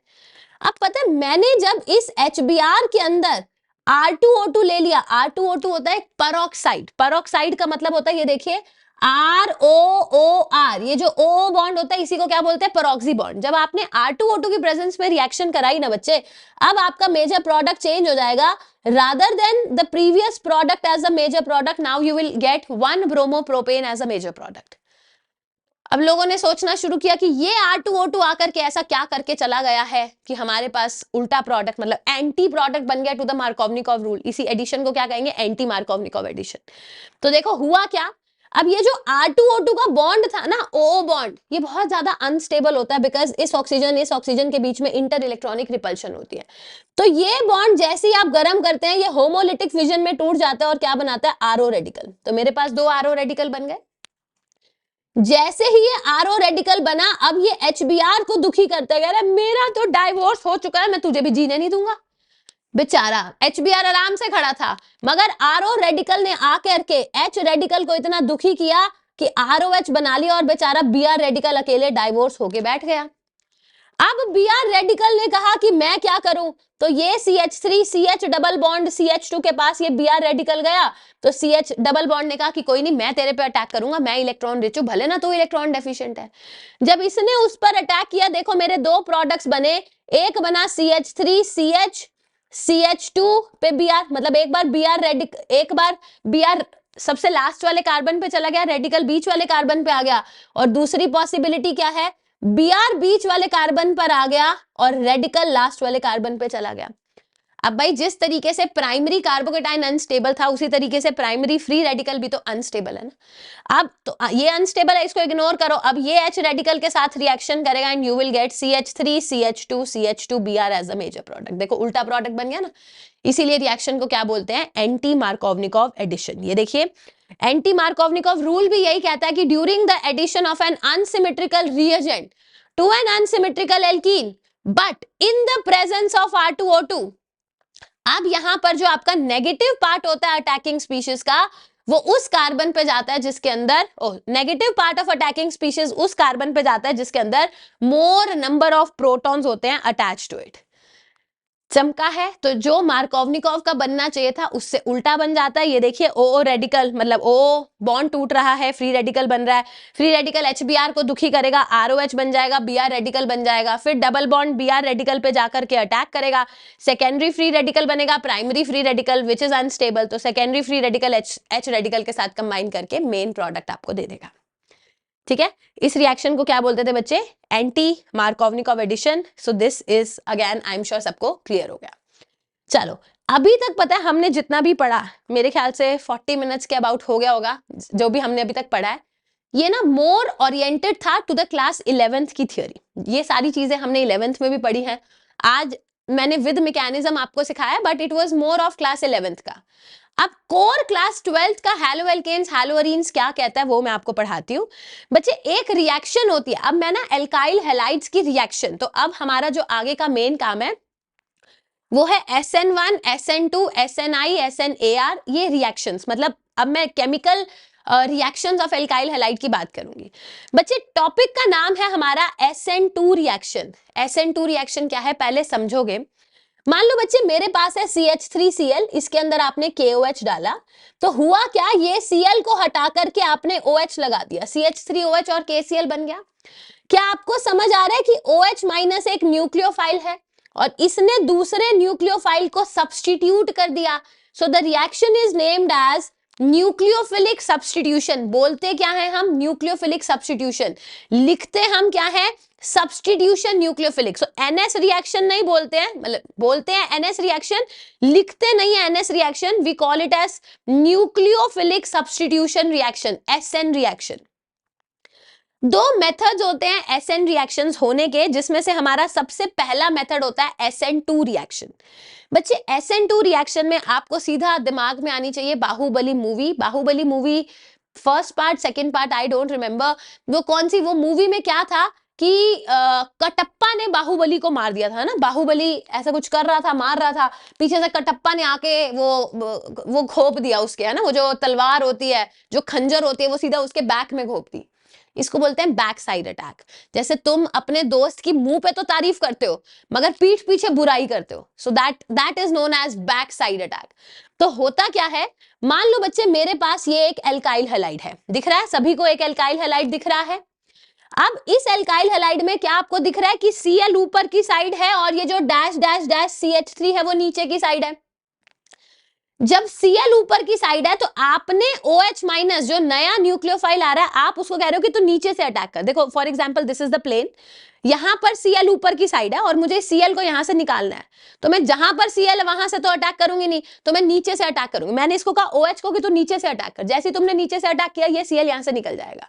तो हुआ क्या, क्या आपको दिख रहा है, पहले जो Cl ऊपर की साइड था और जो CH3 नीचे की साइड था, क्योंकि अब OH ने नीचे से अटैक किया तो OH नीचे की साइड से आ गया और CH3 कहां चला गया, ऊपर। क्या एक न्यूक्लियोफाइल ने दूसरे न्यूक्लियोफाइल को यहां से सब्स्टिट्यूट कर दिया? The reaction is known as nucleophilic substitution reaction. अब ध्यान से देखेंगे बच्चे, होता क्या है, जब यहां से एक OH आकर के कार्बन पे अटैक करता है, कार्बन के ऑलरेडी 4 बॉन्ड बने हुए थे, ये देखो for example this was the case, ठीक है, ये Cl है, ये H है, ये H है, H है, ये केस था। अब OH ने आकर के अटैक किया, अब जब जैसे ही OH बैक साइड से अटैक करेगा यहां से Cl को धक्के मार के बाहर निकालना पड़ेगा। तो हुआ क्या, आपको ऐसा लगता है कि कार्बन के 3 बॉन्ड्स तो in the plane of paper बन रहे हैं।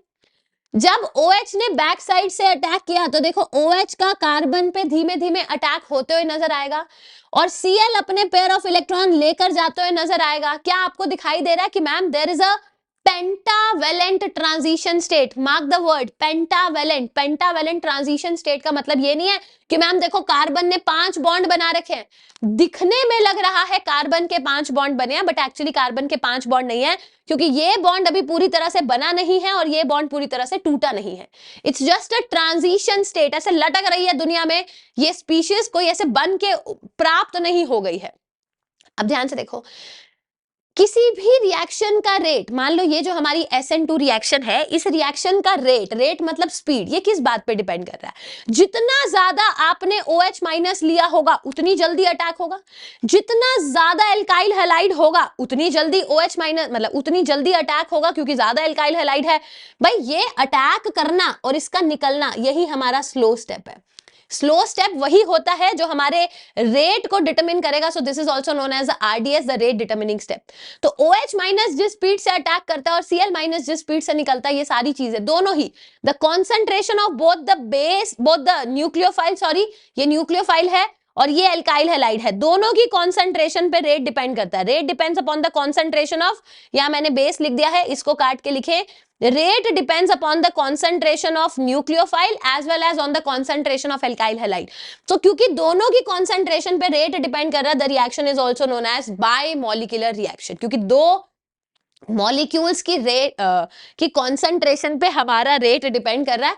It is also known as bimolecular reaction. समझ आ गया? यहां तक ऑल गुड है, क्लियर है? अब ध्यान से देखना, ये जो बच्चे अभी मैंने आपको न्यूक्लियोफाइल की बात बताई है ना, एक स्पेशल कैटेगरी होती है न्यूक्लियोफाइल की, और इन न्यूक्लियोफाइल्स को हम क्या बोलते हैं? We call them ambidentate nucleophile. Ambidentate nucleophile. अच्छा एक बात बताओ, पहले समझो इस चीज को। कई लोग होते हैं, जैसे मैं हूं, मैं केवल राइट हैंड से लिख सकती हूँ। हम बोलते हैं ना हम राइट हैंडी हैं, मैं राइट हैंड से लिख सकती हूँ। कई लोग होते हैं जो केवल लेफ्ट हैंड से लिख सकते हैं, है ना। देयर आर सर्टेन पीपल जिनको हम लेफ्ट हैंडी बोलते हैं कि भाई ये लेफ्ट हैंड से लिख सकते हैं। एक तीसरे प्रकार के लोग होते हैं जो राइट और लेफ्ट दोनों हाथ से लिख सकते हैं, but at one point of time वो एक ही हाथ से लिखेंगे। ये नहीं कि दोनों हाथ से लिखना शुरू कर दे, दैट इज अनदर कैटेगरी, जो दोनों हाथ से लिख सकते हैं at one point of time. No, I am talking about the third category. मान लो मैं दोनों हाथों से लिख सकती हूं, but I can use just one hand at one point of time. तो ऐसे देखो, ऐसे ही कुछ लिगेंड्स होते हैं, कुछ हमारे न्यूक्लियोफाइल होते हैं। For example there is a nucleophile जिसका नाम है cyanide, CN, C triple bond N पे माइनस।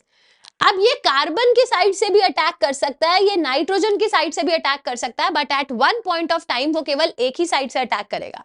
तो ऐसे न्यूक्लियोफाइल को हम क्या बोलते हैं? These are known as ambidentate nucleophile which can attack from both the sides, but they will use just one side of attack at one point of time. देखो ये भी most repeated previous year question है तो इसको छोड़ना नहीं है। मान लो बच्चे मेरे पास एल्काइल हैलाइड है और आपने KCN लिया, ध्यान से सुनेंगे, ये देखो यहीं पे लिख देती हूँ, KCN लिया। बच्चे KCN होता है K प्लस और CN माइनस। तो अब ना ये कार्बन, क्योंकि ये आयनिक कंपाउंड है, this is purely ionic compound, ionic है तो K प्लस और Cn माइनस की फॉर्म में प्रेजेंट होगा। तो क्योंकि C पे नेगेटिव है, अब ये बड़े आराम से कार्बन पर अटैक करेगा और हैलोजन को धक्के मार के निकाल देगा। मेरे पास क्या बनेगा, RCN, एल्काइल साइनाइड। समझ आ गया? बट मान लो मान लो मेरे पास एक दूसरी सिचुएशन है कि मेरे पास एल्काइल हैलाइड है और मैंने इसकी ना AgCN के साथ रिएक्शन करी। अब जो AgCN होता है, इसमें कार्बन और सिल्वर का थोड़ा सा कोवलेंट बॉन्ड वाला नेचर होता है, द बॉन्ड इज कोवलेंट। तो अब कार्बन के ऊपर नेगेटिव है नहीं, तो अगर अब इसको अटैक करना है इस R के डेल्टा प्लस पे, तो वो कौन सी साइड से करेगा, वो नाइट्रोजन की साइड से करेगा। तो मेरे पास क्या बन जाएगा, आई will be getting isocyanide, R N triple bond C, N पे प्लस C पे माइनस। ठीक है, तो जब आपने KCN लिया था तो साइनाइड बना था, AgN लिया था तो आइसोसाइनाइड बना। तो Cn minus is known as ambidentate ligand. Similarly एक और देखो, मान लो मेरे पास है बच्चे KNO2। अब जब KNO2 लेते हैं ना, इट्स एन आयनिक कंपाउंड, ये टूट जाता है K प्लस NO2 माइनस। अगर NO2 माइनस का स्ट्रक्चर केमिकल बॉन्डिंग में सीखा था, 1 2 3 4 5 O माइनस और यहां पर है डबल बॉन्ड O, ये है NO2 माइनस का स्ट्रक्चर। जब आपने इसकी RX के साथ रिएक्शन करी, R पे डेल्टा पॉजिटिव है, X पे डेल्टा माइनस है, क्योंकि O पे नेगेटिव है और पूरा पूरा नेगेटिव है, तो वो जाकर के अटैक करेगा, क्या बनेगा, RNO। तो मेरे पास मेन कंपाउंड क्या आता है, RNO, एल्काइल नाइट्रेट। मगर मान लो आपने AgNO2 लिया, अब AgNO2 में ऐसी शक्ल होती है कि ऑक्सीजन का सिल्वर के साथ ऑलरेडी एक कोवेलेंट बॉन्ड बन रहा होता है। तो अब अगर एल्काइल हैलाइड के साथ रिएक्शन करनी है तो ऑक्सीजन फ्री है नहीं, तो अब जाके नाइट्रोजन ऐड करेगा और मेरे पास क्या बन जाएगा, नाइट्रोएल्केन। सो ये जो NO2 माइनस है, ये जो Cn माइनस है, इनको बोलते हैं एम्बीडेंटेट लिगेंड्स। ये इनके पास 2 अटैकिंग साइट्स होती है, but they will use just one particular site at one point of time. ठीक है, तो ये भी एक अच्छा टॉपिक था जो यहाँ पर मैंने कवर किया है। सारा आपको लिखकर अगली स्लाइड में समझा दिया है, बट साफ सुथरे नोट्स आपको यहाँ पर मिल जाएंगे। ठीक है, सो दिस इज ऑल्सो डन। अब हम अपने एक और नन्हे मुन्ने प्यारे टॉपिक पे बढ़ते हैं। या तो ये क्वेश्चन आता है कि बताओ कि अगर RCN बनाना है तो कैसे स्टार्ट करेंगे, RNC बनाना है तो कैसे स्टार्ट करेंगे। कई बार क्वेश्चन ऐसे आता है कि बताओ कहां पर SN2 रिएक्शन ज्यादा होगी, कहां पर SN2 रिएक्शन बिल्कुल नहीं होगी। तो इस तरीके के क्वेश्चंस को हम कैसे हैंडल करते हैं, ध्यान से देखें। फिर रिएक्शंस वाले क्वेश्चंस पे भी आऊंगी। एक कैटेगरी ऑफ सवाल जो पेपर में बड़े कॉमन है, उनको बोलते हैं rate of SN2 reaction. Rate of SN2 reaction मतलब SN2 रिएक्शन की स्पीड हम कैसे डिटरमिन करेंगे। ध्यान से देखना, क्या आप मानते हो SN2 में बैक साइड अटैक करना था, पीछे से आकर के वो जो खंजर है वो आपको घोपना था। तो स्टेरिक हिंड्रेंस एक बहुत मेजर फैक्टर होता है, it plays a major role in deciding the rate of SN2 reaction. देखो, R पे डेल्टा प्लस Cl पे डेल्टा माइनस, R पे डेल्टा प्लस Cl पे डेल्टा माइनस, R पे डेल्टा प्लस Cl पे डेल्टा माइनस। ठीक है, यहां पर न्यूक्लियोफाइल को आना है, तो यहां तो आराम से अटैक करेगा, ये निकल जाएगा। क्यों? क्योंकि स्टेरिक हिंड्रेंस नहीं है। यहां पर 2 बल्कि मिथाइल ग्रुप है, तो आना बड़ा मुश्किल हो जाएगा। यहां तो 3 बल्कि एल्काइल ग्रुप है, तो अटैक करना बहुत मुश्किल हो जाएगा। तो अगर आपके एल्काइल हैलाइड में स्टेरिक हिंड्रेंस मिनिमम है, क्या बोला, अगर एल्काइल हैलाइड में स्टेरिक हिंड्रेंस मिनिमम है तो रेट ऑफ SN2 रिएक्शन ज्यादा है। आगे देखिए, पता है जो न्यूक्लियोफाइल, जो बंदा आकर के, वो कौन था, कटप्पा।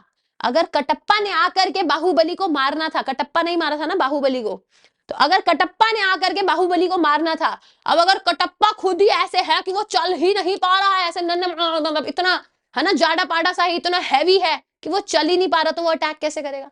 यानी कि आपका जो न्यूक्लियोफाइल है उसके अंदर भी स्टेरिक हिंड्रेंस कम होनी चाहिए। अब देखो, तुमने एक ऐसा न्यूक्लियोफाइल ले लिया जो इतना बड़ा है, वो कहां जाकर के अटैक करेगा, ये नन्ना मुन्ना न्यूक्लियोफाइल तो बड़े आराम से अटैक कर देगा। थर्ड इंपॉर्टेंट चीज होती है बच्चे, क्योंकि आपने देखा कि जो मेरा SN2 रिएक्शन हुआ है, वहां पर जो मेरा इंटरमीडिएट बना है, ये था ना हमारा इंटरमीडिएट, मतलब जो ट्रांजिशन स्टेट बनी थी, उस ट्रांजिशन स्टेट में कोई सो कॉल्ड कार्बोकेटाइन नहीं था, कोई सो कॉल्ड कार्बो एनायन नहीं था। तो हम क्या करते हैं, बट यहां पर डेल्टा माइनस और डेल्टा प्लस जरूर थे, मतलब यहां डेल्टा प्लस था, यहां डेल्टा माइनस, यहां डेल्टा माइनस। तो जब भी मुझे SN2 रिएक्शंस करानी है, we will always prefer polar aprotic solvent. Polar aprotic, protic का मतलब होता है जिसके अंदर कोई ऐसा H है जो हाइड्रोजन बॉन्डिंग में इन्वॉल्व हो जाए। मगर पोलर प्रोटिक सॉल्वेंट मैं वहां यूज करूंगी जहां मेरा कार्बोकेटाइन बनेगा। सॉल्वेंट पोलर होना चाहिए।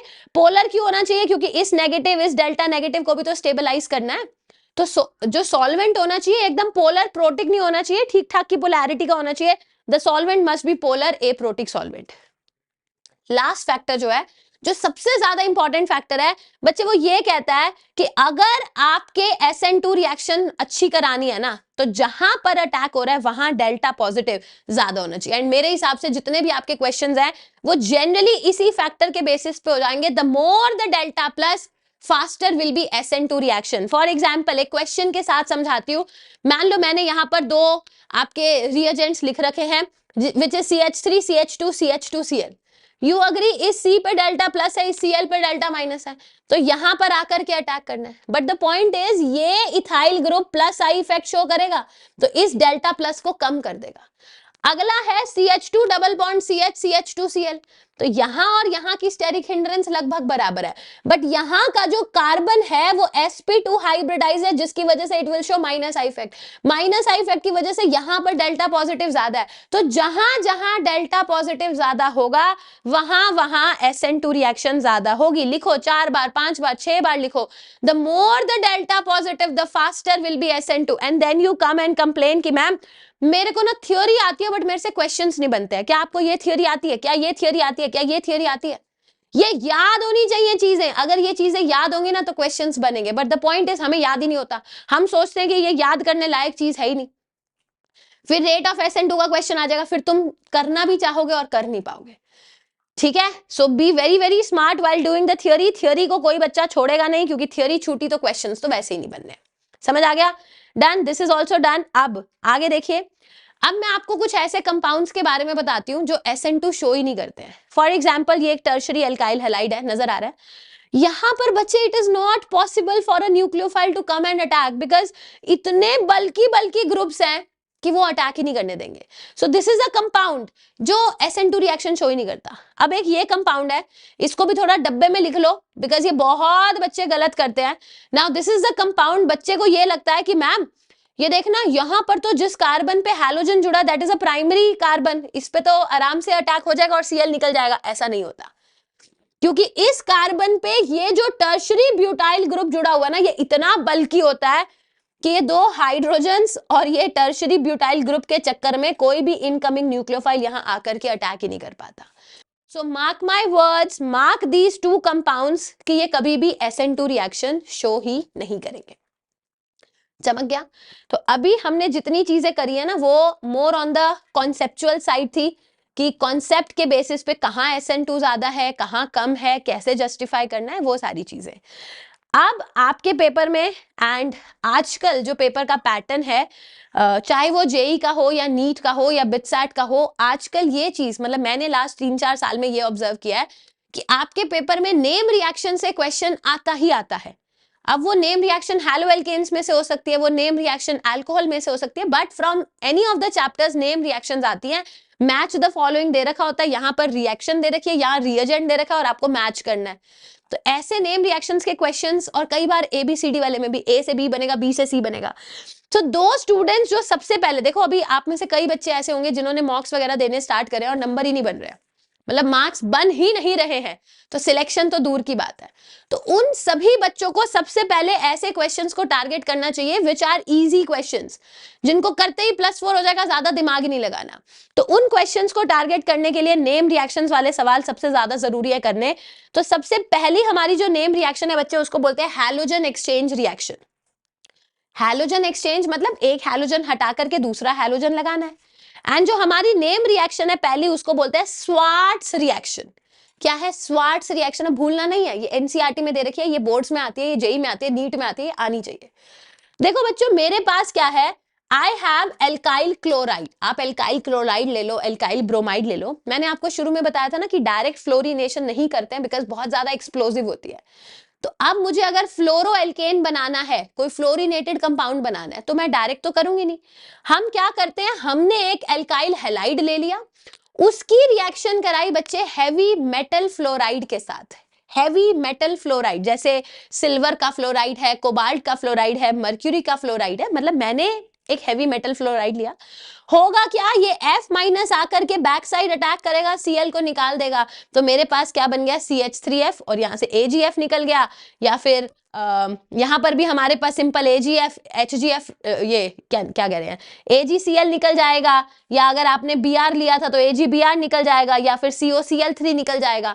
तो Cl या Br को लेकर के हैवी मेटल चला जाएगा और ये जो हैवी मेटल का फ्लोराइड था ये अपना F माइनस यहाँ पर देकर चला जाएगा।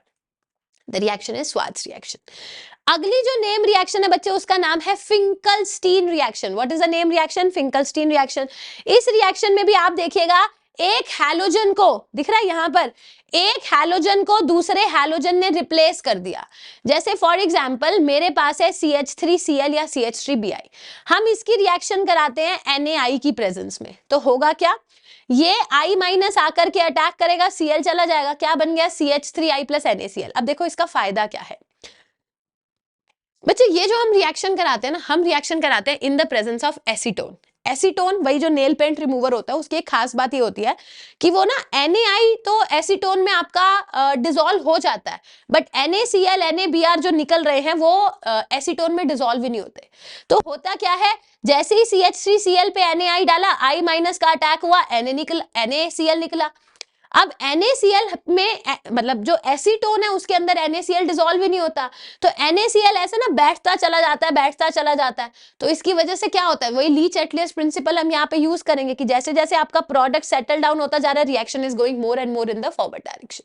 सो this reaction is known as Finkelstein reaction, which is another example of halogen exchange reaction, जहां पर आप एल्काइल आयोडाइड बनाते हैं, यहाँ एल्काइल फ्लोराइड बना रहे थे इन the presence of Swarts reaction, Finkelstein reaction में आप एल्काइल आयोडाइड बनाते हैं। समझ गए हो? यहां तक क्लियर है? चलो अब सेकंड पन्ने का भी एक मेजर हिस्सा हमारा कंप्लीट हो चुका है। अब मैं अपने ना थर्ड पन्ने पे आना चाहूंगी। थर्ड पन्ना has so much and then we have fourth पन्ना ऑल्सो, तो थोड़ा सा भी चलेगा सेशन, घबराने की बात नहीं है। बट अब देखो जहां मैकेनिज्म आएंगे ना वहां मैं आपको मैकेनिज्म सिखाऊंगी, बट मैंने ये देखा है बच्चों की ऑर्गेनिक को लेकर ये अप्रोच होती है कि हमें ना दुनिया भर के मैकेनिज्म सिखा दो। अरे कोई ऐसे मैकेनिज्म भी होते हैं जो आपको करने ही नहीं होते हैं, वो पेपर में रिक्वायर्ड ही नहीं है, बट उनके पीछे नहीं पड़ जाना, हम मैकेनिज्म करेंगे। ये मैकेनिज्म के पीछे पड़ जाते हैं और फिर जब कोई क्वेश्चन आता है ना जहां पे वो मैकेनिज्म चाहिए भी नहीं था, डायरेक्ट रिएजेंट था, वो इनको आता नहीं है। तो मैकेनिज्म उतने करें जितने आपको पेपर में चाहिए पड़ते हैं, but do not go for कि सभी के सभी, और करने हो सभी के करो, बट टाइम होना चाहिए। So if you do not have time, be smart. ये नहीं कि मतलब लगे पड़े हैं, करी जा रहे हैं सारी चीजें जो नहीं भी आनी उन पे भी टाइम वेस्ट कर रहे हैं, तो वो नहीं करना। देखो अब बच्चे मैं आपको ये topic certain teachers certain books से कि ये टॉपिक अल्कोहल फिनोल ईथर का है, एंड कई टीचर्स कहते हैं कि हेलो एल्केन्स का है, तो आपको जहां का सोचना हो सोचो। This is basically the reaction of alcohol phenol ether, but this is the preparation of alkyl halide. So दोनों ही चैप्टर्स का है, ध्यान से पढ़ेंगे बच्चे। टॉपिक का नाम है प्रिपरेशन ऑफ एल्काइल हैलाइड। अब मैं आपको अलग अलग मेथड्स बताऊंगी जहां एल्काइल हैलाइड का आप प्रिपरेशन करेंगे। मान लो बच्चे मेरे पास एक अल्कोहल है, दिख रहा है। अब आप पत्थर की लकीर मान ले, जब भी आपको PCl5 दिखेगा, PCl5 is a good chlorinating agent, वो क्लोरीन देगा। तो ये PCl5 अपना क्लोरीन देगा, किसको देगा? R को। क्या बन जाएगा? RCl। क्या बन जाएगा? देखो नजर आ रहा है RCl, RCl नजर आ रहा है। और जब भी PCl5 होता है बच्चे, वो खुद कन्वर्ट हो जाता है POCl3 में। अभी it is not the right time to do the mechanism, but if you want to do the mechanism, I will put the JEE brief video का लिंक इन द डिस्क्रिप्शन। वहां पर अगर आप haloalkanes haloarenes chapter पढ़ोगे, मैंने दुनिया भर के मैकेनिज्म कराए हैं। अभी इसका कभी भी मैकेनिज्म कोई नहीं पूछेगा पेपर में, सो बेटर चीजों को थोड़ा सा याद रखें। PCl5 एक अच्छा क्लोरीनेटिंग एजेंट है, वो Cl दे देगा, OH निकल जाएगा और क्या बन जाएगा? POCl3। सिमिलरली मैम अगर ईथर के साथ रिएक्शन कर दे, लो ईथर के साथ रिएक्शन करो, PCl5 इज अ क्लोरीनेटिंग एजेंट, वो R से RCl बनाएगा, दूसरे R से RCl बनाएगा और खुद ऑक्सीजन लेके क्या बना लेगा? POCl3। डन। आगे बढ़ते हैं। मैम क्या कार्बोक्सिलिक एसिड भी PCl5 के साथ रिएक्शन करेगा? भैया PCl5 is a good chlorinating agent, जब भी PCl5 की रिएक्शन होगी साथ में क्या निकलेगा? POCl3। तो उतनी तो निश्चिंतता रखो। अब RCOOH क्या करेगा? OH हटा देगा, क्या बन जाएगा? RCOCl, acyl chloride. सिमिलरली जब एस्टर की रिएक्शन करेंगे, RCOOR की, दिख रहा है RCOOR की, PCl5 is a good chlorinating agent, क्या बनेगा RCOCl आ जाएगा, और ये क्या बन जाएगा RCl, तो एक RCl बन जाएगा, एक RCOCl बन जाएगा। सो ये कुछ नन्ही मुन्नी सी रिएक्शंस हैं जो कई बार हमें पेपर के दौरान यूज होती है, जहां पर मैकेनिज्म नहीं मगर A से B, B से C, C से D और D से E, तो C से D जाने में कोई एक रिएक्शन वो यहां से आपसे पूछ लेता है। डन है? This is also clear. अब एक सेकेंड मुझे पानी पीने दो, ठीक है, फिर हम आगे कंटिन्यू करेंगे। एंड अगली जो हमारी रिएक्शंस हैं उनको हम पढ़ते हैं SNI रिएक्शन।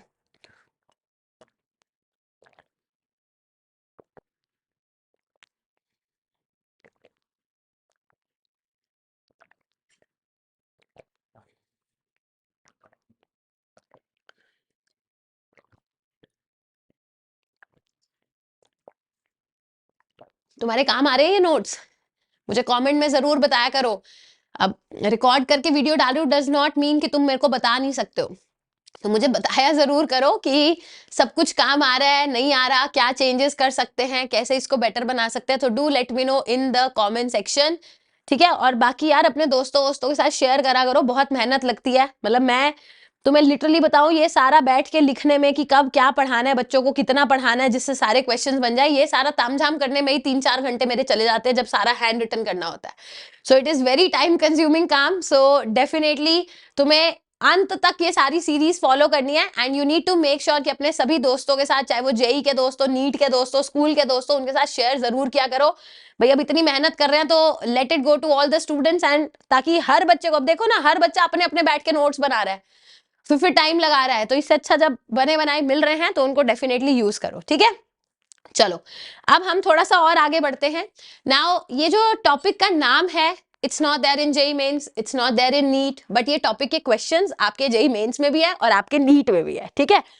ये टॉपिक के क्वेश्चंस बोर्ड में बहुत ज्यादा नहीं आते हैं, बट जेई और नीट और बिटसैट के लिए ये टॉपिक आता है पेपर में। नाम नहीं है बट टॉपिक इज देयर, तो हम नाम के साथ ही करेंगे बच्चे। जो टॉपिक है हमारा उसका नाम है SNI रिएक्शन। SN का मतलब न्यूक्लियोफिलिक सब्स्टिट्यूशन, I का मतलब होता है इंट्रामोलिकुलर, मतलब यहां पर एक ही मॉलिक्यूल के अंदर सब्स्टिट्यूशन हो रही है कि न्यूक्लियोफाइल एक ही मॉलिक्यूल के अंदर आके रिएक्शन कर रहा है। The reaction is known as intramolecular reaction.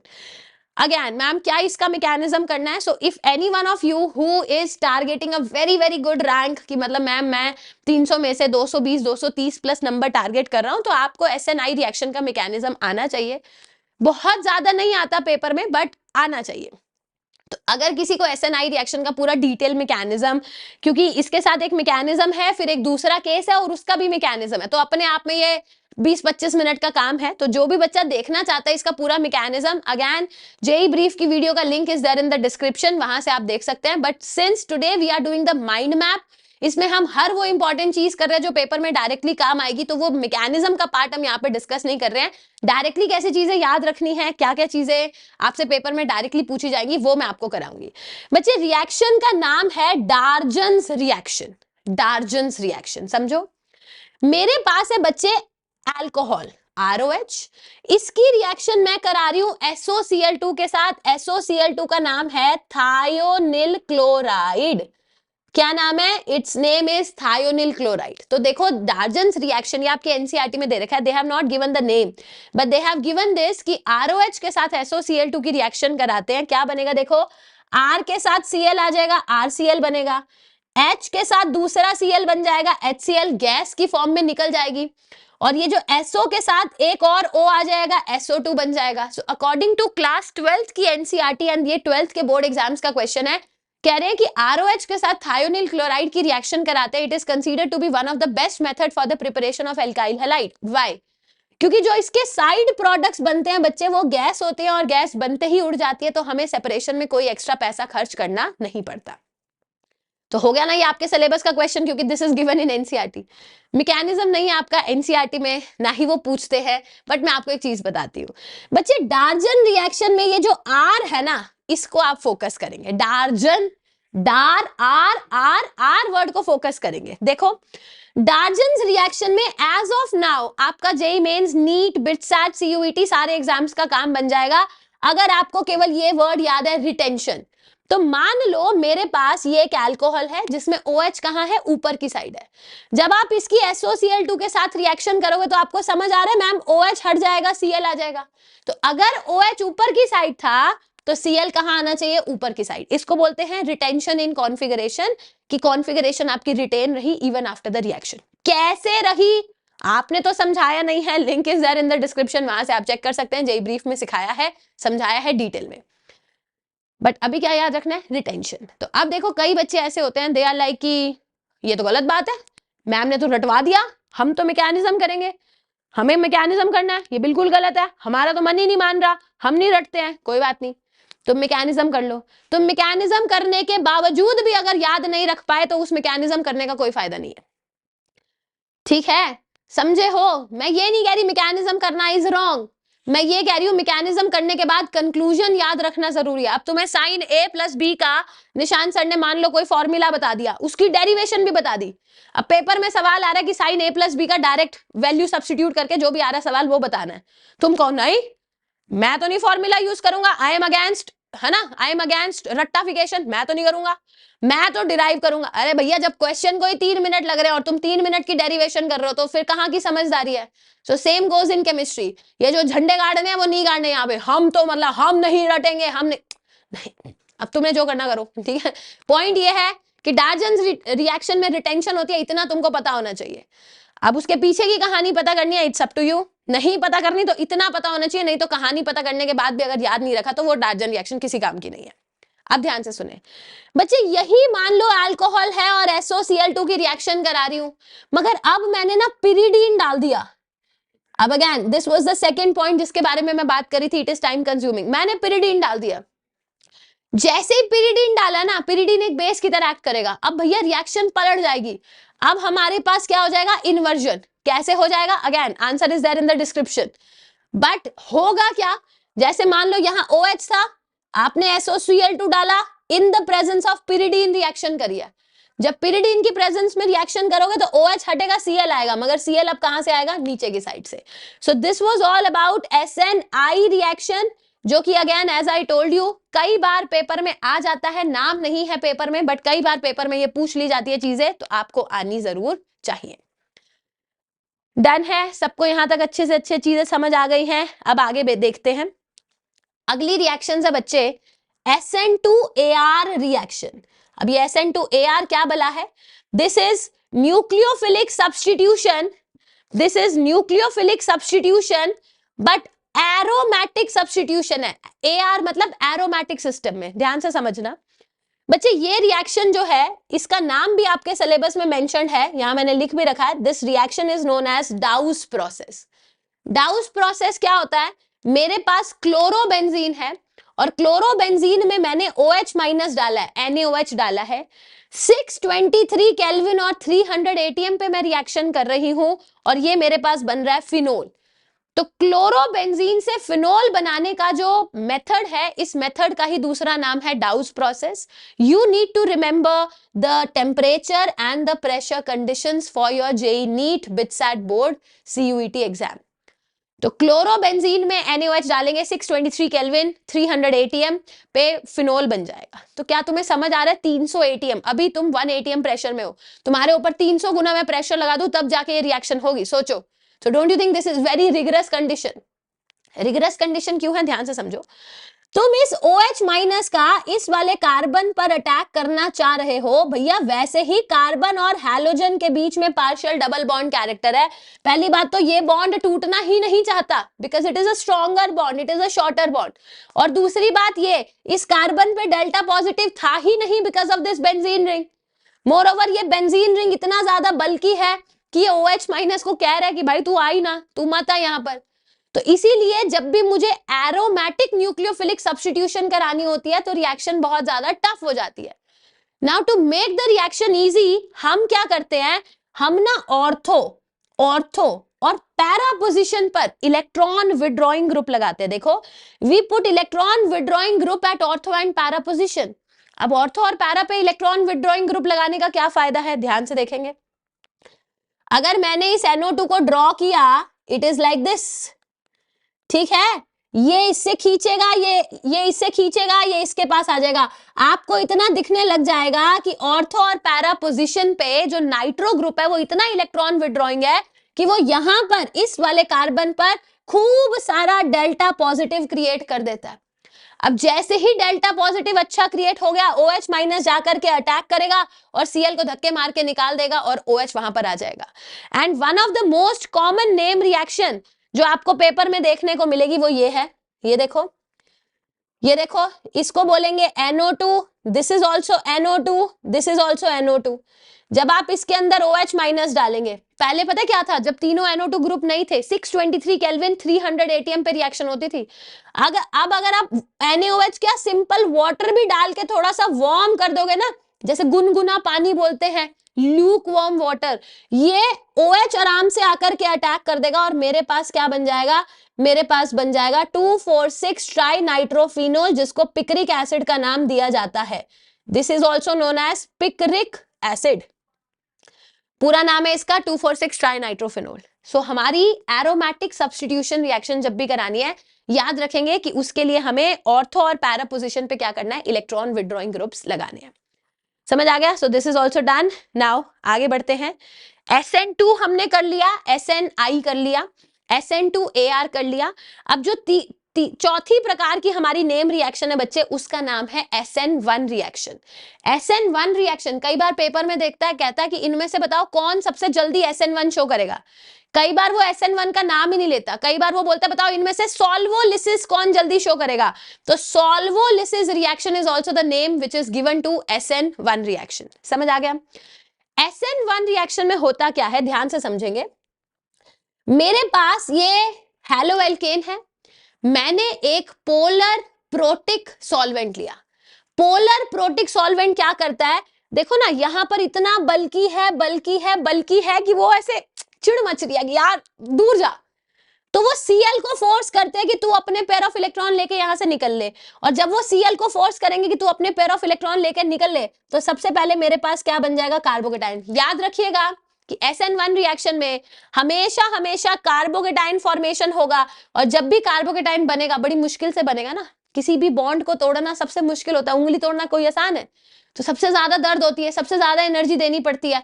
तो जब भी कार्बोकेटाइन बनेगा, it will always be the rate determining step. समझ आ गया? आपने देखा कि अभी तो ये पानी का कुछ हुआ ही नहीं है, पहले ही CCl ने बॉन्ड तोड़ दिया, यानी कि जो इस रिएक्शन का रेट है कार्बोकेटाइन का बनना, वो केवल एक ही चीज की कॉन्सेंट्रेशन पे डिपेंड कर रहा है, which depends upon the concentration of alkyl halide, and hence एक ही चीज की कॉन्सेंट्रेशन पे डिपेंड कर रहा है। The reaction is unimolecular substitution reaction, SN1 reaction। पिछले केस में it was depending upon the concentration of two species, it was bimolecular reaction, इसको बोलेंगे unimolecular reaction। समझ आ गया?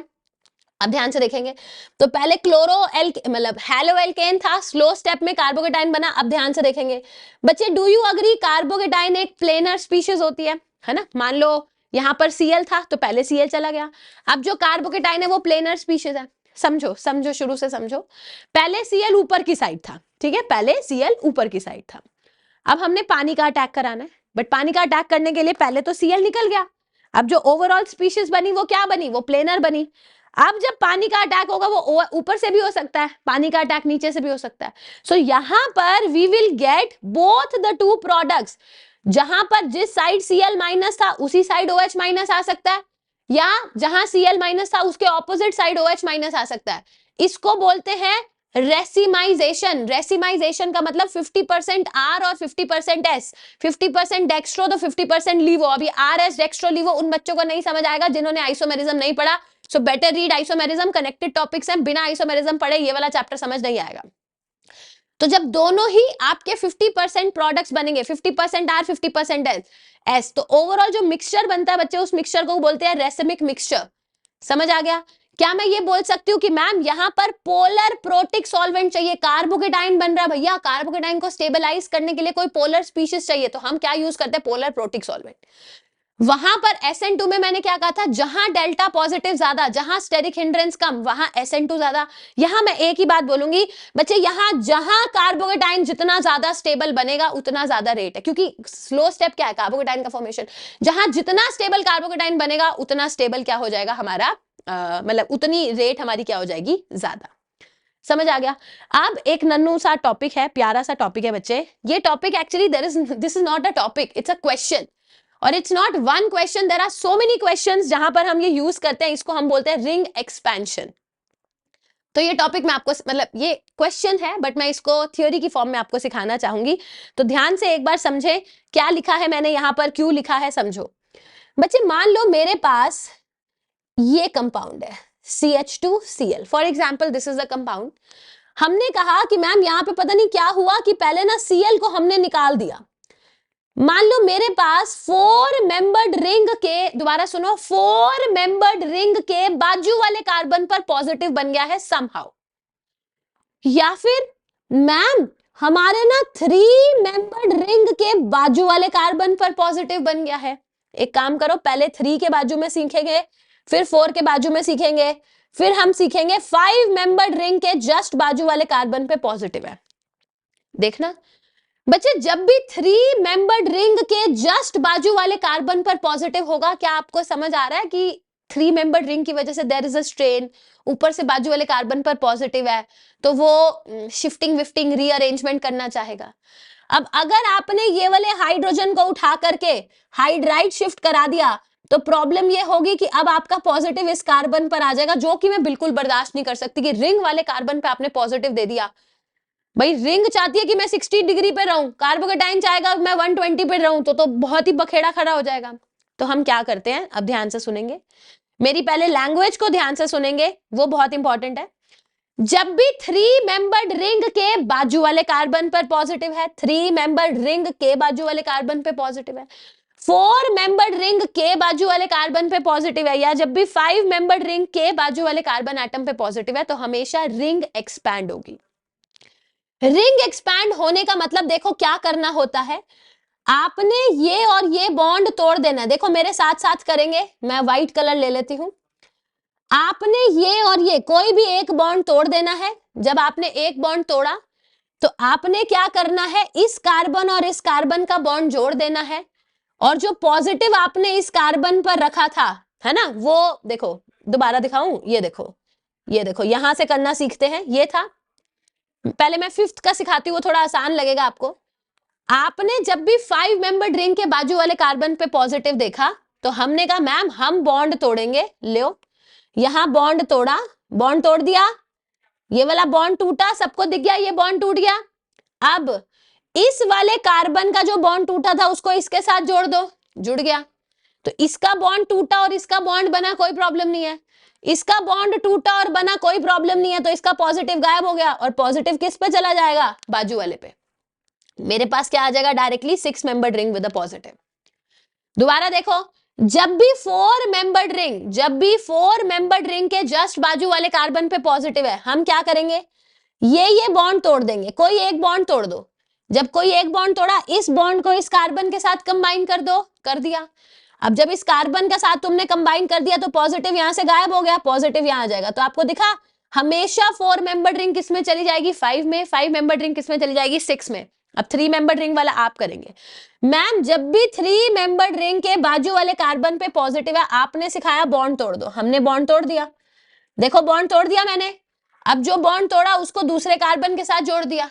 अब जिस कार्बन के साथ तुमने जोड़ा उस पे पॉजिटिव को गायब करना था ना, इसके पॉजिटिव को गायब कर दो और इसके बाजू वाले कार्बन पे पॉजिटिव दे दो। तो देखो 4 मेंबर्ड रिंग पे पॉजिटिव आ गया। सो इट्स ऑलवेज 1 रिंग बढ़ जाएगी। 3 membered will turn to 4 membered, 4 will turn to 5, 5 will turn to 6 membered. समझ आया? जैसे ये एक क्वेश्चन है। Now this was the repeat PYQ जिसके बारे में मैं बात कर रही थी। बस एक यही इंपॉर्टेंट है जो थोड़ा सा कठिन सा है, उसके बाद तो सिर्फ NCERT वाली चीजें हैं। देखो मैं आपको करके दिखाती हूँ। हमारे क्वेश्चन में कुछ ऐसा दे रखा है, यहां पर क्या दे रखा है, Cl। ऐसा था नहीं, थोड़ा सा डिफरेंट है। क्वेश्चन ये दे रखा है, ये देखिए यहां पर है Cl, कह रहा है OH माइनस की प्रेजेंस में रिएक्शन कराएं। मैंने कहा मैम सबसे पहले मतलब अगर आपने क्या कहते हैं एक्वस मीडियम में रिएक्शन कराई है, पॉजिटिव आप यहां दे दो। मैंने कहा ठीक है यार मैम, हमने पॉजिटिव यहां बना दिया। फिर मैं ना बड़ा मतलब मैं थोड़ा सा वो हो गई, मैंने कहा मैम एक बात बताओ, अच्छा कुछ मैंने यहाँ गड़बड़ कर दी है शायद, यहाँ पे थोड़ा सा चेंज करना मेरे साथ। इसको थोड़ा सा चेंज करो, the Cl was supposed to be here, अब होगा। देखो Cl आप यहां दोगे पहले, तो 1 2 3 और 1 4, Cl यहां दो, हाँ यहां पर Cl करो, इसको मैं ठीक ही कर देती हूँ, आई थिंक राइटिंग के टाइम गलत हो गया। देखो देखो देखो यहीं पे कर लेते हैं, ये वाला केस है, मैंने OH माइनस डाला, तो आपने कहा मैम Cl यहां से अपने पेयर ऑफ इलेक्ट्रॉन लेके चला गया, प्लस हमारा यहां आ गया प्लस।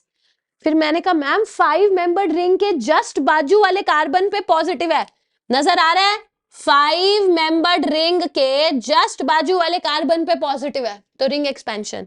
अब रिंग एक्सपेंशन कैसे करेंगे ध्यान से देखना। मैंने कहा मैम ये वाला बॉन्ड तोड़ दो, तुमने कहा ओके तोड़ दिया। फिर मैंने कहा इस वाले कार्बन को इस वाले कार्बन के साथ जोड़ दो, लो तुमने कहा मैम जोड़ दिया, तो इस वाले कार्बन पे प्लस आ गया, तो कितने मेंबर्ड रिंग बन गई, I have got a 6 membered ring, और एक पे प्लस है। ये नहीं कि फटाफट से आंसर मार्क कर दो, अभी भी आपको दिख रहा है ना, इट्स अ सेकेंडरी कार्बोकेटाइन। अब मैंने मिथाइल शिफ्ट कर दिया, जैसे ही मैंने मिथाइल शिफ्ट किया I will get a tertiary carbocation. अब आप OH माइनस का अटैक कराओगे and this is the final product that you will be getting. समझ आया? सो प्रैक्टिस करनी पड़ेगी, तब जाके ये क्वेश्चंस बहुत अच्छे से समझ आएंगे। थियोरी आपको सिखा दिया, बट विदाउट प्रैक्टिस आपका मन नहीं भरेगा और ना ही कोई फायदा होगा। So make sure once the theory is done, आपको अपने प्रीवियस ईयर क्वेश्चंस की प्रैक्टिस जरूर करनी है। जेई वाले बच्चे सीधा जो फाइनल पंच का बैच है उसमें से प्रैक्टिस कर सकते हैं, जेई बूस्टर के बैच से प्रैक्टिस कर सकते हैं। वाईटी पे भी बहुत सारे मैंने सेशंस ले रखे हैं जहां पर प्रीवियस ईयर क्वेश्चंस की प्रैक्टिस है, तो वहां से भी कर सकते हो।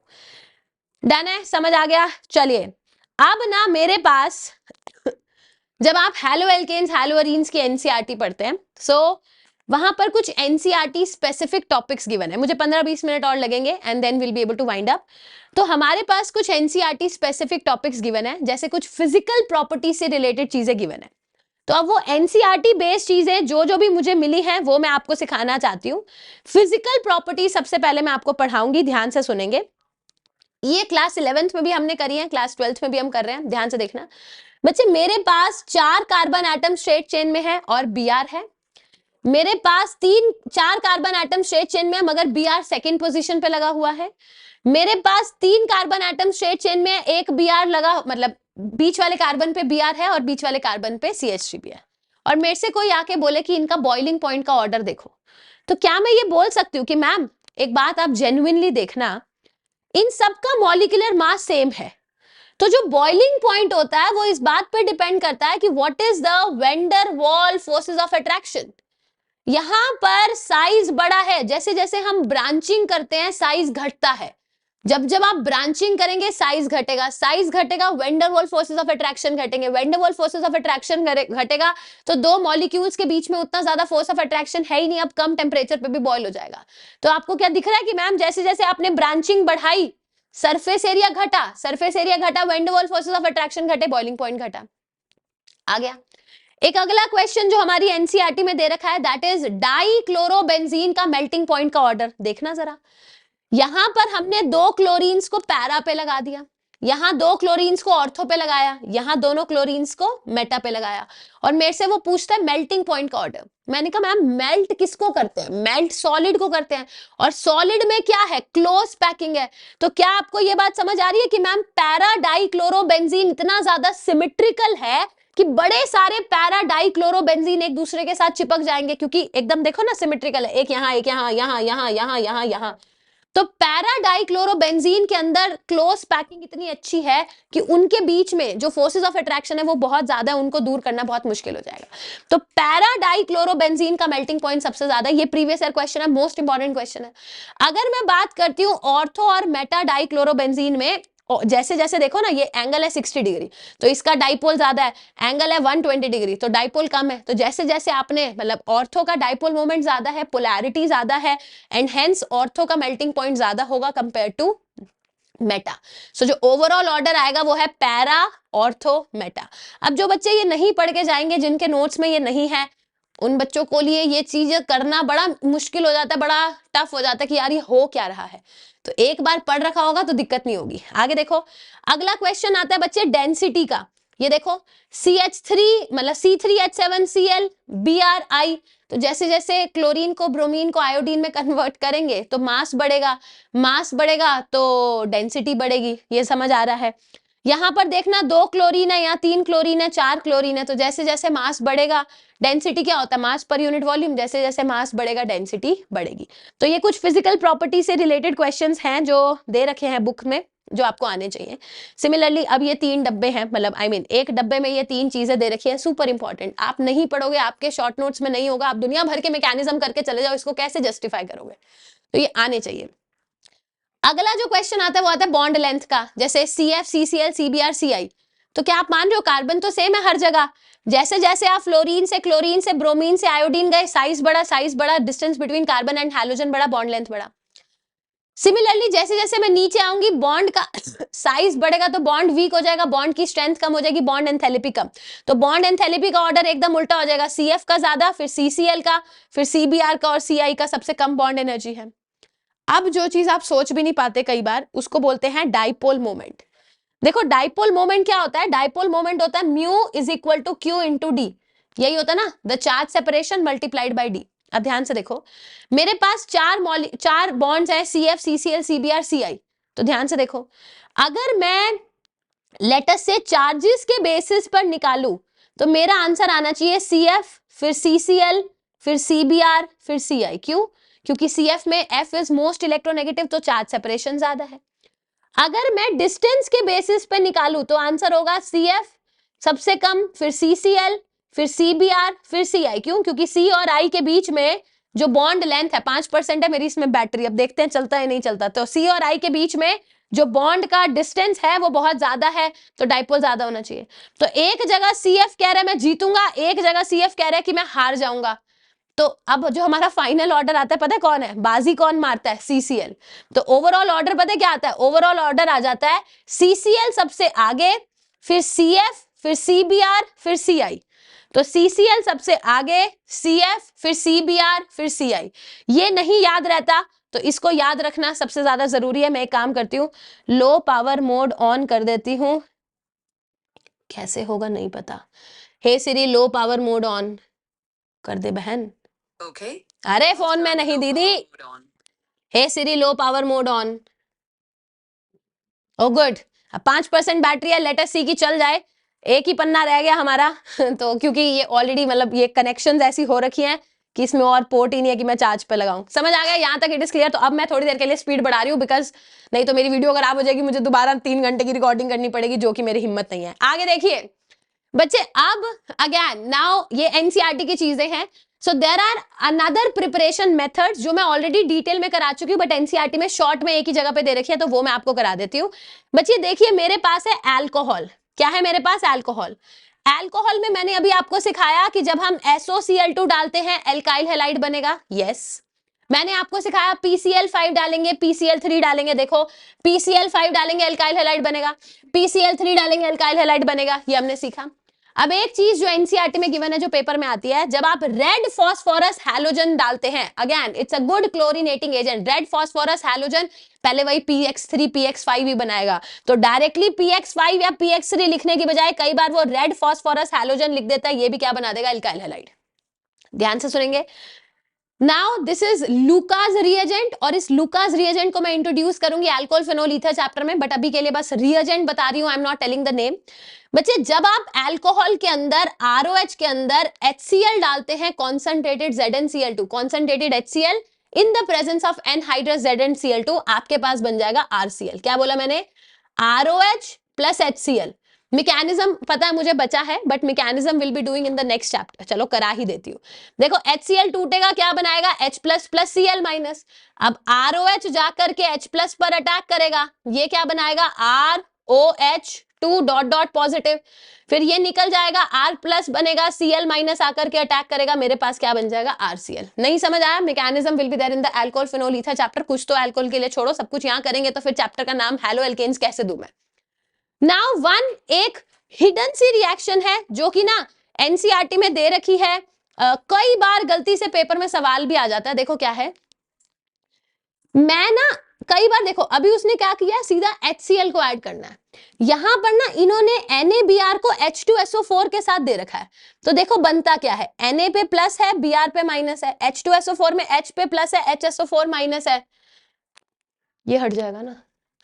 अब देखो तो HBr हमें चाहिए और ये क्या निकल जाएगा, NaHSO4। तो जो HBr आपको मिला वही HBr ROH के साथ रिएक्शन करके RBr बनाएगा, जिनके ऊपर से गया है सामने देख लो। क्या कह रही हूं मैं ये कह रही हूं कि आपके पास ROH है, अगर तो भाई ने डायरेक्टली HBr दे दिया तो तुम RBr बना दोगे ना, प्लस H2O बना दोगे, कोई दिक्कत तो नहीं है।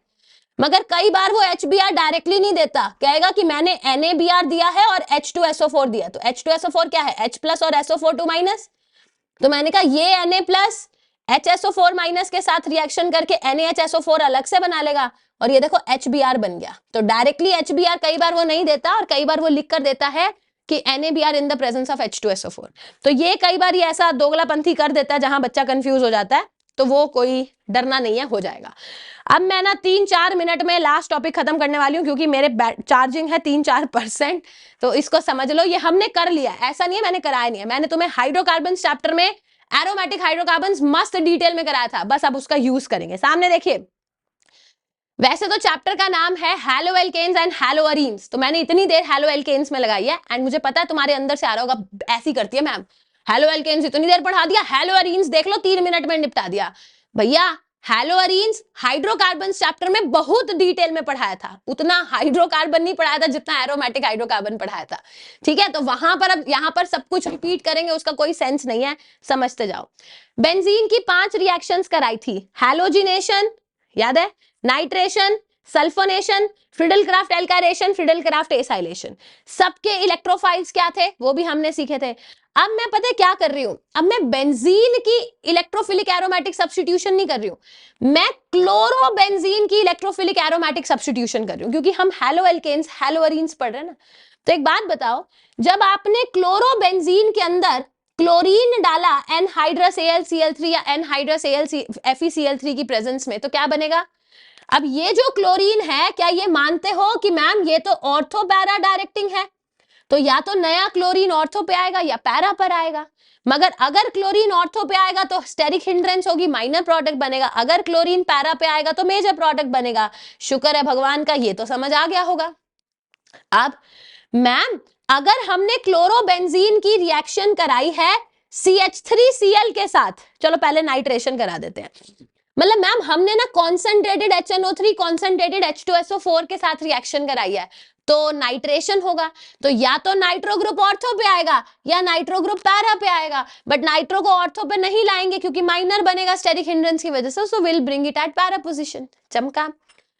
मैम क्या हमने क्लोरोबेंजीन के अंदर कॉन्सेंट्रेटेड H2SO4 डाल सकते हैं, डाल दो, क्या बन जाएगा, सल्फोनेशन। तो या तो SO3H माइनर आएगा तो ऑर्थो पे आएगा, अगर पैरा प्रोडक्ट बनाना है तो मेजर बन जाएगा। समझ आ रहा है, सब कुछ सेम है जैसे बेंजीन में सिखाया था। आगे मैम फ्रिडलक्राफ्ट एल्काइलेशन कैसे कराएंगे, CH3Cl डाल दो AlCl3 की प्रेजेंस में, तो CH3 ग्रुप या तो ऑर्थो पे आ जाएगा या पैरा पे आएगा, अगर ऑर्थो पे आएगा तो माइनर बनेगा, अगर पैरा पे आया तो मेजर बनेगा।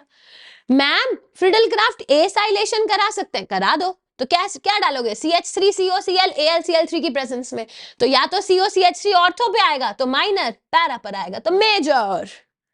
दैट्स इट भाई, मैं बिल्कुल डर चुकी थी कि भैया कुछ ऐसा ना हो कि हमारा कुछ छूट फूट जाए। अब अगर आईपैड बंद भी हो जाएगा तो कोई दुख की बात नहीं है, because we have already completed our entire chapter haloalkanes and haloarenes, ठीक है। So this was the entire theory plus a few questions from the chapter haloalkanes haloarenes। अगर आपको शॉर्ट नोट्स बनाने थे या पूरा चैप्टर रिवाइज करना था, मेरे ख्याल से जितना मैंने यहाँ पर कराया ना उससे ज्यादा आपके नोट्स में भी नहीं होगा टू रिवाइज। बट अगैन मैं बहुत ही जेन्युइन तरीके से बोलूंगी बच्चे, मैंने खुद हैलोएल्केन्स हैलोअरीन्स चैप्टर 8-8 घंटे भी पढ़ाया, but then definitely there will be a difference. जब 8 घंटे पढ़ाती हूँ तो मैं उसमें बहुत सारे क्वेश्चंस की प्रैक्टिस कराती हूँ। सो इसको माइंड मैप, इसको शॉर्ट नोट्स की तरह ही सोचना है, ठीक है। मैम ने क्वेश्चन नहीं कराया बिकॉज ये क्वेश्चन वाला सेशन नहीं था, this was supposed to be a mind map. मैंने आपको पूरा रिवीजन कराया है, ठीक है, रिवीजन हो चुका है, बट अगेन खाली रिवीजन करने से हम जेई में मचा देंगे, नहीं मचाओगे, क्यों? क्योंकि क्वेश्चंस नहीं करोगे तो काम नहीं बनेगा. So now it is your duty. And आपको मैंने सोर्सेज बता दिए हैं. आप जो फाइनल पंच बैच है वहां से क्वेश्चंस कर सकते हो, जेई बूस्टर के बैच से कर सकते हो, रिबाउंड्स के बैच से कर सकते हो, यूट्यूब की किसी सीरीज से कर सकते हो. It's totally up to you. NEET वाले बच्चे नीट के अपने कॉरेस्पॉन्डिंग पीवाई क्यूज करेंगे, बिट सैट के लिए बिट सैट के पीवाई क्यूज करने हैं, बोर्ड्स वाले बच्चे बोर्ड्स के पीवाई क्यूज करेंगे. बट द पॉइंट इज, इतनी रिवीजन के बाद क्वेश्चंस की प्रैक्टिस जरूर करना. एटलीस्ट 20-25 सवालों की प्रैक्टिस आप जरूर करो, अच्छे सवालों की, सो दैट आपका ये पूरा चैप्टर एकदम बढ़िया तरीके से कवर हो जाए. ठीक है. So that is it from my side for this particular session. I hope आपको सेशन अच्छा लगा है. I will be meeting you in the next class. Thank you so much. Take care. Bye bye.